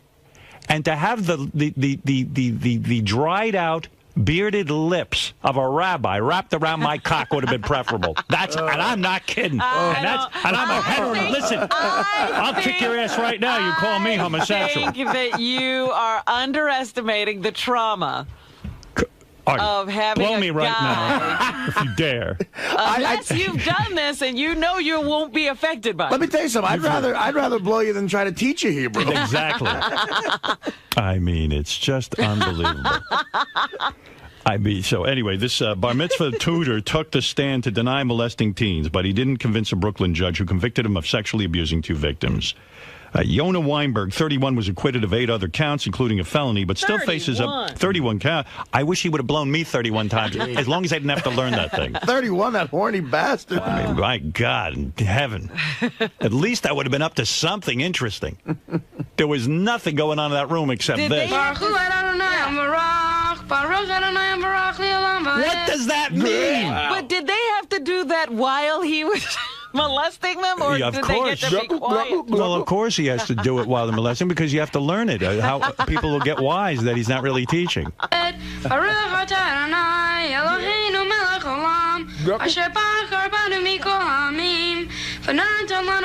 does that mean? What use is that to me? I had to learn that song and those words for 2 years with no vowels in these weird letters. Wow. And it makes no sense. But a blowjob from the rabbi, okay. At least makes me interesting. You know why? There's something going on. People are Can't coming. wait to get to Hebrew school. If I was his student, I would have begged him to blow me. Do anything to get this boredom over with. He picked the Might wrong not student. have taken 2 years to learn it. That's right. Weinberg, a social worker, was found guilty of molesting one boy in his home and a synagogue ritual bath. Oh. I would have loved a bath. And the other in a van and the yeshiva stairwell. Well, you didn't tell me it was romantic. That's right. Believe me, you wish a guy would give you a bath. How come these guys are so gentle with young boys? When's the last time a guy bathed you? Oh, it's been a while. And it sounds like your teacher never took a bath. Oh, yeah. You have He no could have idea. used a ritual bath himself. I swear to God. Where's the part of the tape where I talked to my grandfather? Do we have that on here? I heard that the other day they played it, so it's No. around here somewhere. I wonder if it's at the end of this. I don't know. Oh, it goes on and on. By the way, I sent this down to my grandfather in Florida. He didn't listen to this. Right. He couldn't stand it. It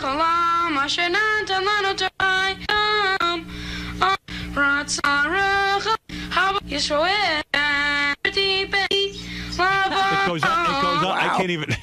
Yeah, this is no Hotel California. Yeah. I mean, that really is impressive to learn that. I mean, But if they, Robin's right. If they taught me Hotel California, it would have been better. On the guitar. You know, and in Roman Catholic, we have a confirmation, and God, we just have to learn a different name. My name was Anthony. Yeah, and then you sit there. And the act of contrition or something. My grandfather should have gotten a hold of me and said, "Hey, listen, asshole, why don't you learn how to sing Beatles Blackbird? Then you might make some money." Like, it really affects you, that song. Like, given those lyrics, just hearing you sing. You know, These lyrics don't affect you? If there's a positive to learning this so-called Haftorah, you can't believe how much you get laid once you learn this. You have no idea how Women just drop to their knees. chicks love it. I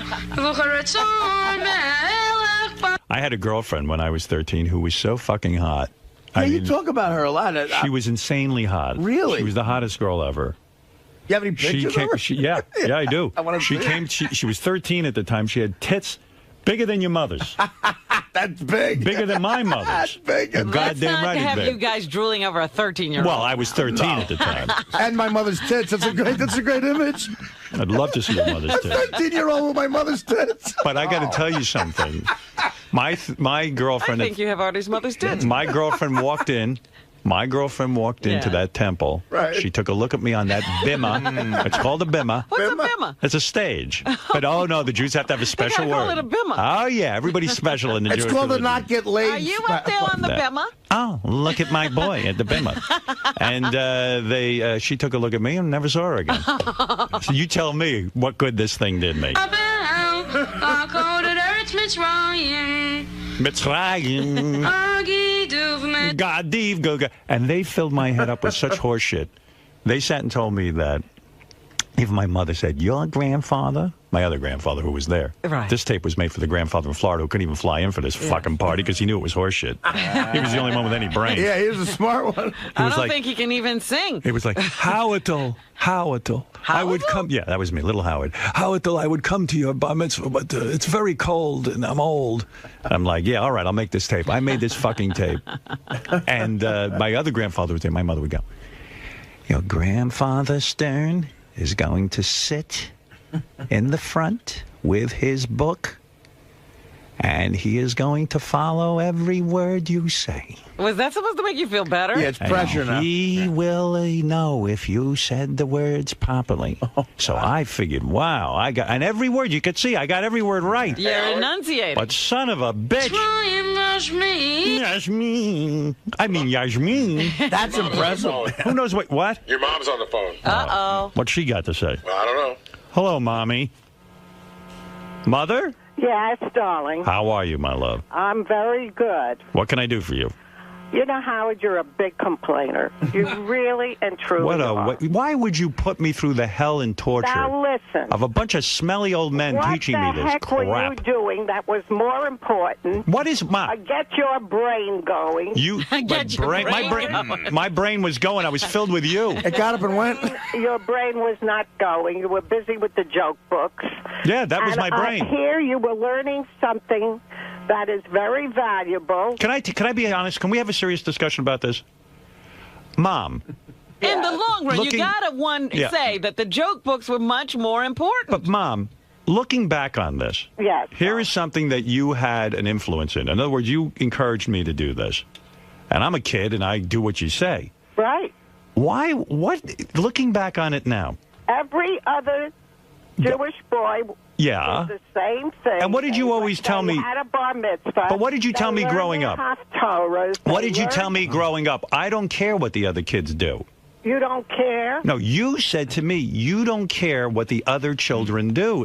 In other words, why do you have to follow the crowd? No. You but see how ridiculous this You wanted is. to be bar mitzvah. I know. Because you wanted me to. No, I know kids that weren't bar mitzvah, and you know what? What happened? They were drug addicts. They turned out like Artie. I wasn't bar mitzvah. was not bar Right, mitzvah. that's true.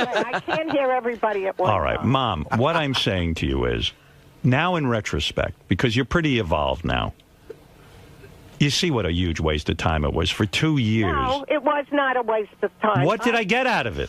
I got nothing. I hate the whole thing. I hate the whole religion. Out of the joke books. Out of the joke books, enjoyment. That's it. So I got no enjoyment out of this. Also developed his comedy mind. But what did you get? But what did you get? Comedy mind. Yes. Comedy mind. He was growing a comedy mind. What do you know about it, Robin? Whoa.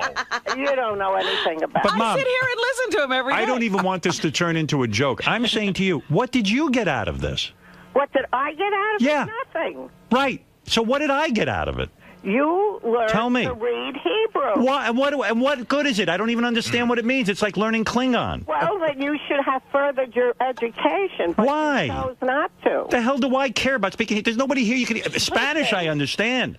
That I could use. Hebrew. Hebrew is a viable language. It's being used But you sent me to a temple that didn't even translate. They just read the dumb words. All right, so the you words are learned to meaningless. read. So you learn to read. You learn. But the whole thing was ridiculous. Your brain and cut Brain. down, Howard. Use your brain. There are If you use your brain. That's like using your brain to do nothing. Listen, watch your words. Your words are important. I'm watching my I don't think words. you should be making fun of this. I really and truly Making don't. fun. That's right. I'm trying to save some other poor bastard from this. Something, and it was a very, very beautiful thing, and you learned something, and I don't think you should be poking fun at It is bizarre. Bizarre. And shame on you. You should have known better. Shame on me. Shame. Oh. I denounce my bar mitzvah. Your children learn the same thing. Not true. Not true. True. And you... Not because of me. Let me tell you something. Let me tell you. I told my daughters last night this is all nonsense. Oh, you should be ashamed of yourself. My kids are super that. Jewy, too. They love the Jewish religion. Be ashamed of yourself for saying that, because that's not so. And I think that... I wish my name was Savage. Mom, I don't believe what you're saying either. Because you know what? My mother has confessed to me. Now, I'm going to tell you something.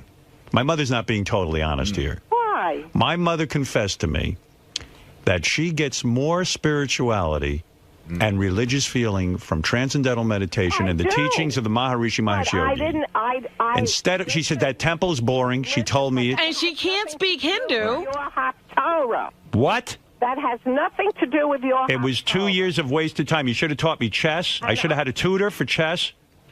Listen, I should have had more joke books. More joke books, and you threw out my joke books, and that wasn't right. Howard, you weren't too much into the learning situation. I didn't like learning. That's right. And but now chess you're I a like. Big shot, and I think big shot. Oh, I'm a big shot, am I? Having a bar mitzvah as a wonderful incident. It was horrible. My girlfriend left me.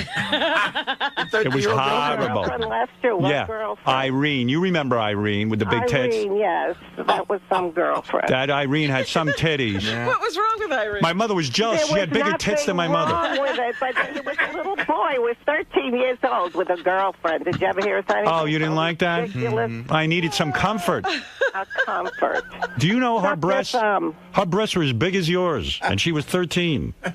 Howard. She was all mine till that bar mitzvah, and that girl she had fuzzy hills. What did you know about girlfriends at 13? Nothing. No help from you. I was putting it in the wrong end. I didn't even know anything. You should be saying wonderful things about your bar mitzvah. I hated it. I hated learning it. I didn't like the school. You enjoyed your bar mitzvah. It was You liked your bar mitzvah. You liked the party. I liked. He liked the party, yes.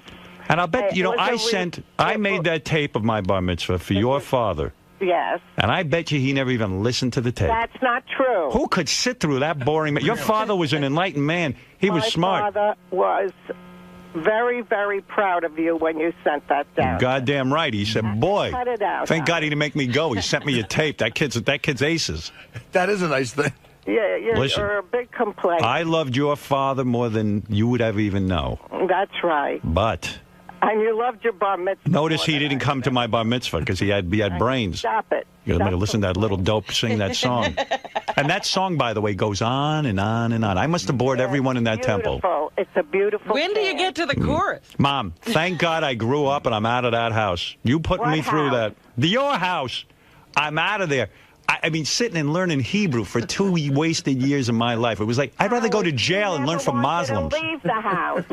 I would rather be in jail. I needed a Derek to get you out of here.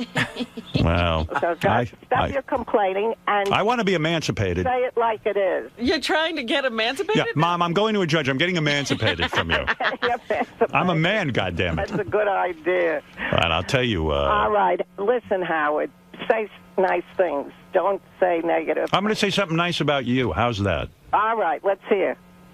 I love you. Oh, that's beautiful. You're my mommy. Beautiful. I needed that today. Look how my mommy has all her marbles. She's 80. How old are you now? You 80 yet? Yes, I'm 80. You're 80. And look how she's got the marbles. I can't believe it. Wow. She got the marbles. You know why? Because she locks herself up in the house. And I'm not making a joke. Look, don't be ridiculous. I'm It's not telling you. locking herself up My in the mother house. doesn't move herself. She stays still. She puts herself in no danger. Stop it. Right. My mother, it stays locked up. There's no Locked up in adventure the there. But she's in good health, and thank God. I don't know what I'd do without her. Yeah. You're my mommy. I mean, how can I stop And thanking I don't you? want to hear that negative I talk, can't Howard. thank you enough for putting me through years of religious training. It was I thought not. it was years and years. Now you're saying it was only 2 years? No, 2 years for the Haftorah. Gracefully. Excuse me. 2 years for the Haftorah. You start learning this bullshit when you're like 6. Oh, dear. She put me into school. Awful thing to say. With those teachers and those children in the disgusting rooms. And That's an awful thing you're saying. It was and horrible. I think you should be aware of it was a that. huge waste of time. A huge waste of time. Anything that Huge. you learn, any knowledge that you get is very, very valuable. Then and don't- you have this knowledge to complain What would about I do with it. this knowledge? And Trigonometry makes more sense. What? It makes no sense. You gave me knowledge that's meaningless. There's no knowledge even. In There's the nothing. meantime- There's no comprehension. In the meantime, you did it, and you can say that you did it, and now you can be a big shot and say it was. It was worthless. Yeah. I'll But say it was. again. It was not worth It was horrible, and it was a waste of time. And I can't even believe what you're saying. Well, And I stop can't it. believe what And if you're you have saying. more children, don't put them through this. Oh, my God. You're not pregnant, are you? Wouldn't you love to have a little brother? You know what I wish? You know what I wish, Mom? I wish Fred would build me a time machine, and we could go back. Because Fred's the only one capable of building a time machine. Maybe Fred will do that for you. And we could go back. I've got my Swiss Army knife ready. You want to know what this song is good for? I'm going to play a little bit of it, Mom, and I'm going to tell you. Howard, I No, don't want you to do that. no, listen, I listen, don't want you to do that. listen to this. You know what that song's good for? Attracting Arab terrorists. There they are. They hear that song, they want to blow my ass up. They make you an easy target. They're not kidding. It's terrorist bait. Well, I want to tell you that you shouldn't be doing that. Well, I love you, and that's and what. at least you know that it's wrong. I don't know that that's wrong. Oh, it is wrong. I don't want other children it's having to very do this. wrong. Those are very sacred words. The words might be sacred, but how would I know? I don't know the translation. Well, then go and learn. Do you know the Let me ask you something, because you're a genius too. Translation, but if I wanted to, I would go and learn. Why don't you go learn? You made me You're go the learn. one who's complaining, not me. You made me go learn. Why don't you learn? Why don't you put yourself through this? I would respect that. Howard. Put your money where you put that in your pipe and smoke. To do that, but Oh, you man. did, and it was a very beautiful part of your life. You see, when I was a little boy, Robin, I didn't have the balls to stand up You to my were mother. a little boy with a girlfriend, right? Yeah, I had a girlfriend, and let me tell you One something. minute you're the little boy, the next minute you got the girlfriend. And let me tell you something with that girlfriend. You left the house, and I tried to get it on with her, and I read that marriage manual that you and Dad had. Oh, and that was good information, right? It was called On Your Wedding Night. Remember that? I remember that. Dad had to study what to do to you on his wedding night. Good Lord, I read that book. I said, my poor mother. I can't even believe it. On Your Wedding Night, it would get one chapter on kissing, one chapter on feeling the boobs, A chapter on a chapter on putting the finger in, It's important. another chapter on... Howard, cut it out. It's true. Dad had to read a manual to figure out what to do with you. All right. All right. Keep in mind what I said. I love you very much. I love you, Mother. Have a beautiful day. Enjoy. Thank you very much. And enjoy the rest of your year. All right. Thank you. Bye-bye. I love her. How can you not love that voice? Bye-bye. Bye-bye. I can't believe she put down the Oh, Robin. the joke books. Oh, Robin. The joke books. Oh my God, that thing! And then at the end, I had to give a special message to Grandpa. Lucky Grandpa, who didn't have to be at my bar mitzvah. Dear Grandma and Grandpa, I hoped you liked my Haftorah. We miss you both at the bar. I sound like a prisoner of war. Did somebody write this out for you? I don't know. I was very professional. You sound like Papillon. Mitzvah, and a lot of people were asking for you. I want to thank you for the lovely gift and cufflinks. They were very pretty. I'll always wear them wherever I go. Yeah, like there's a lot of need for it. You know how many 13-year-olds wear cufflinks? I wear that with my underwear and my T-shirt. Now I need some cuffs. Yeah. Should have been, dear Grandpa, you should see my girlfriend's tits. They're bigger than my mom's. You missed my girlfriend's Yeah. I wish I could fuck her, but my dick's too small. My mother will be up to see you soon, and she'll tell you all about the bar mitzvah. I hope to see you soon, and we all miss you a lot. Good Lord Almighty. How sweet. Very sweet. You know, I'll tell you, I lost that girlfriend over those Jewish words. You really believe she left because of your singing? Do you think my mother really doesn't understand that was a waste of time? I'm sure she believes in the tradition, and she thinks that's very important. Then why doesn't she learn those words? She didn't have the opportunity. You heard that. You know, you want to get into it? How she was moved from house to house? Listen, I had no chance to go to a temple. My mother died when I was 9. My father wouldn't even send us to a temple. Look at the opportunities you have.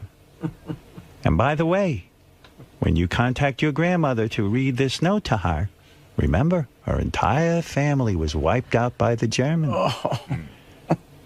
After they had ended. one pair of underwear. One pair of underwear. That's the big shot. Of a temple. Yeah, my mother goes, "Oh, now you're a big shot." It's the big shot. That's great. Thank God I'm a big shot. Exactly. Give me something, God. You raised the big shot. Give me something. Even that she wants to take away from me. You're a big shot. Mr. Big Shot. Mr. Big Shot. Look at you. Passive aggressive. See what I mean, man? It all happens. It's all angry. It's all angry I'm in stuff. therapy now too, brother. I'm Good. learning. Get in there, man. As much as you can. Get in there. Dear Grandma and Grandpa, I hoped you liked my Haftorah. We miss you both at the bar mitzvah, and a lot of people were asking for you. Nobody asked for them. Why It was did a you lie. I Why lied. did you lie? Well, what am I going to say? Nobody cared that you weren't there? Where is Saul?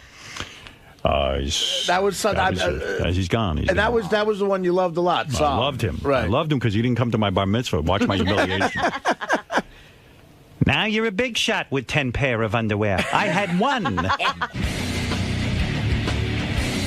So, Scott, this is a big day for you, man. Howard picked you over Sal and Dan. I don't know whether that's good or bad, but Were you surprised? I was surprised. I mean, considering the other two opponents, it's hard to lose to them. I mean, you know, and we're all in a class by ourselves, I think. I mean, you know, but I'm honored that he would pick me to invite over those guys, but I think they might be at the bottom of the barrel, so I'm just like third up the line. I mean, that's in case no one else is alive. I would imagine that I would be invited, but it was nice of him. But in reality, do you think you're ever going to be invited to his house? In reality, no. I think that I will never see the inside of, or the outside, for that matter, or even know the address of that house.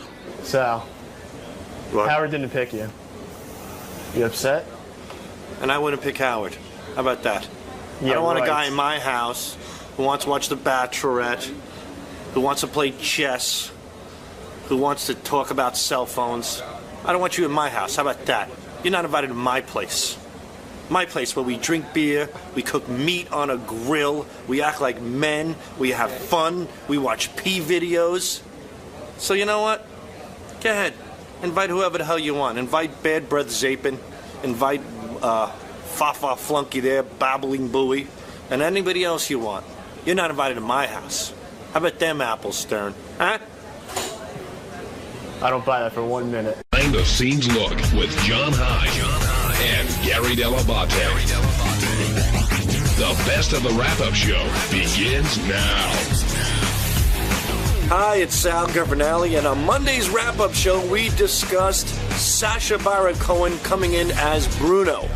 And Richard and I went into the studio, and we thought we'd pay homage to Bruno by showing our penises and our buttholes And he got kind of like freaked out and disgusted and broke out of character, I even think, for a minute, which is kind of weird because he's playing a homo. And we wanted to show him, you know, what homos do. So check it out. The featured guest today, and that was not Sacha Baron Cohen, but Bruno. Okay, first of all, Saturday night up at Connecticut, I went to go see the movie. I decided Richard had sent out a note. Did you see Richard Christie's note? The title of that note was very funny. What was the title? It was my review of Bruno, if anybody gives a shit, or something to that. But Richard's note was words to the effect of, "My legs are black and blue from slapping my legs so hard from laughing." And I thought to myself, God, you can't stop that, huh? You know, you can't stop getting black and blue on your thighs. But then Richie Wilson sent a note, and everybody had sent these notes, and I was like, I've been home from vacation for a day, and I just felt like going to see a movie. So I went to go and see it. It is really one of the funniest movies I've ever seen, but it is so gay. It is so gay that there were, like, when I talked to Bruno this morning in the green room, I said something about going to see the movie, and he goes, you know, did anybody walk out? It's so insanely gay, but it's funny. Well, did anybody walk out as a badge of honor, or did I go too far? What was he asking you? I think it was, did he go too far? It was really weird because there were at times there were parts where I might have been the only person in the theater laughing because it was so outrageous, and I think people are just afraid to listen. I've been exposed to a whole other world of gay comedy that most people haven't. I've got a front row seat for Richard and Sal. So to me, I thought it was a riot. Now, I guess if you heard about or saw Borat, you figure, okay, this is just going to be similar in a way. And I think it is similar, except it's very gay. Well, I think audiences will know what to expect when they go see this movie. And clearly, it's the #1 movie in America, so it did well. I saw some people in the theater. I didn't really look at just before the lights went down that were like, you know, older. You know, like older people, and I wonder if they, you know, people just see Bruno, see 3.5 stars, like, oh, we'll just go see whatever's big this week. That's possible. Now, when Bruno came in, he immediately started hitting on Fred. He didn't even get to the couch. Yeah, I think that he saw right away, you know, who he needed to convert the most. Yeah, and I don't know, Benji, if you put it out there, someone was like, you know, everyone who's gay seems to be going right to Fred these days. Yeah, I think that goes back for years and years, but it used to be Gary. Yeah, Gary, you were the go-to guy. Yeah, but I think Gary's kind of hit the gay wall. I hit the gay wall exactly. But I think that, like, listen, if you're going to take a horse and you're going to take a wild horse and you're going to break it, you're going to look for the most resistant horse, and that's Fred. Fred doesn't have a gay gene in his body. You think the rest of us will just start like, wow, what the hell? He's a famous guy. I'll suck his cock. I think you look easier than Fred. Yes. All right. It's the eyes. Those eyes. And what was Bruno wearing today? How would you describe that outfit? It was like a white jumpsuit and with like gloves, but the gloves were built into the long sleeves. And then I saw he was sitting on the couch in a very gay fashion. And I saw he was wearing a blue thong that was riding up very high. It was very funny. Yeah, he had his legs like tucked back. Yeah, like he was sitting on his legs, and the blue thong was like up like by almost on his neck. So Howard interviews Bruno for a while, and then a suggestion. I think a caller actually suggested that Bruno rate Sal and Richard's penises, and shockingly, those guys were up for the challenge and immediately came in and sort of wanted to show their mettle. But as that was going on, it sounded like he was a little bit put off by them. Not at first, but the longer they stayed in the studio, it seemed more and more it was like, okay. Or am I misinterpreting that? No, and it got to be one of those weird things. Like, I sit in my office and I listen to the show, and then I have a monitor where I can see the show. So whenever there's nudity of any kind, male or female, they shut the door because they don't want the interns to see it, et cetera, et cetera. And I saw that, like, Richard and Sal wouldn't leave. So Howard's like, okay, guys, that's enough. And Howard must have said, okay, guys, that's enough, I think 4 or 5 times. And at one point, even with Sal was like, Sal backed out, was opening his ass cheeks. And I wasn't sure if the guys thought, like, oh, Howard really wants us to stay, but he's asking us to leave. And but they wouldn't leave. Well, if you didn't hear it, here's Richard and Sal introducing themselves to Bruno. Hi, Bruno. I'm Richard. All right, show him your penis. Love the quickly. movie, by the way. Thank you. Show the penis. All right. And Sal, Sal, introduce yourself to Bruno. Fantastic. You gotta love America. This is really land of the free. Sal, say hello to Bruno. Hey, Bruno. Pleasure to meet you. Can I chub up a little bit now? Leave it alone. Stop touching it. What the fuck are you doing? Stop touching it. Here we go. You ready, bro? Here's a nice little package just for you. Look at that. That's not circumcised. Now, Bruno. What do you prefer? Who has the nicer one? You know, I don't like his sauce. I don't either. All right, guys, put it away. What's the right answer? Get it? Disgraceful. This guy covered in hair. It's disgusting. Manscaping. Put up your own toys now. What do you think of the pouch, Bruno? How dare you come in here, show me your schmeckles? Get out of here. How about the balls? You Does he both like our little balls? bitches. Get out of here. Now, first of all, I got to tell you. So the part I forgot is I'm sitting in my office with the publicist from the movie company, Amy, who's a huge fan of the show and has booked guests for years. And she sees Richard take his dick out, and she looks at me and she goes, I don't know, if I were a guy, that's what I had. I wouldn't be so quick to take it out. And then when Sal did, which I'd never seen before, The drill bit? she goes, oh, she was just like, oh, what's that? She goes, I said, Sal's a little bit weirder because he's uncircumcised. And then at first it didn't look that weird, but then Sal pulls the pouch out as far as he can, and he twists it like a rubber band. That's the drill bit. Now, Sal, did you have the drill bit ready to go? How long has that been in your arsenal? I'm sure you were waiting to spring that on the show. I've been working on some new stunts. I've had the drill bit for about 7 months now. I have the drill bit. Sal, you're telling me you didn't used to do the drill bit when you were like in 8th grade alone in your room? No, I unfortunately not. I wish I did. You just came up with that? I would think that's one of those things you've been doing for years. No, I devised that while I was working here. I think one day we walked out of the studio and I did something with my penis, and then I thought of a few ideas. I think I went to take a leak and I started diddling around with my foreskin, and I came up with the drill bit, the chisel, and the baby bird eating a worm. Those are the 3 new ones I have. See, I'm so jealous of Sal's cock. Mine's boring. I can't go in there and do anything fun with it, and Sal does all these cool tricks. Yeah, but I do it kind for of you. shows me up. Yeah, I love it. But I'm jealous. I kind of wish I had that foreskin, too. And Richard, you're such a huge fan of Sacha Baron Cohen, and the movie, I know you loved it. When you're meeting him, and I guess as Sal's being introduced, you're in the back chubbing up and trying to impress him a little bit more? Well, when I pulled my pants down, I was like, oh, that's kind of disappointing. Yes. When I looked at myself, because normally I'm a little longer. I'm not bad. When I'm stiff, I'm probably 7 inches or so. It looked like a mushroom in a bush. And Yeah, there it was nothing very there. tiny. I was, I don't know. It's pretty cold in me in Sal's office. But I wanted to chub up a little bit just so it looked better for Howard TV. So how'd you do that? I just started yanking on it, but it didn't do anything. Now, did you... Wait, hold on. I love that he asks Howard if he can chub up. Like, you need Howard's permission Well, I wanted to make play sure with it was your cool. cock. Hey, Howard, can I chub up? Now, did you guys think that Bruno was put off by you in any way? Yeah, it seemed like it. I don't know. He seemed a little freaked out, which is crazy because if you see that movie, Bruno, there's more cock in that than most porno movies, and which is freaking hilarious. I think it's an honor that we broke him out of that gay character. Well, you didn't break him out of it. He just wanted you to stop. Well, Howard said, he goes, I think he broke character when he saw our penises. But here's the point. He's not gay. He just plays one of the movies. Yeah, but the guy's got a wife, Yeah, so, so did a few other people. So on Tuesday's wrap-up show, Sal and I talked about something that we've wanted to do for a long time now. It's a brilliant bit that we came up with called Cockioke. And how it works is Sal puts a little bitty microphone inside his uncircumcised pouch, and I sing into it. It's really very simple. And it was meant to be for other people to sing into Sal's cock, but we wanted to demonstrate it, so I was very glad to be the one to demonstrate. So check it out. Cockioke is probably new to the audience, but it is not new to anyone who works here. Exactly. It came up in a meeting, I don't know, it could have been 6 months ago, 9 months ago, but it came up in one of the meetings, and it was funny because Howard didn't even remember. Howard loved the idea so much that he said, I really want to do this on the air, go test it out. And when Richard and Sal were talking about the test today, Howard didn't remember, but we did in fact get Evan, our engineer.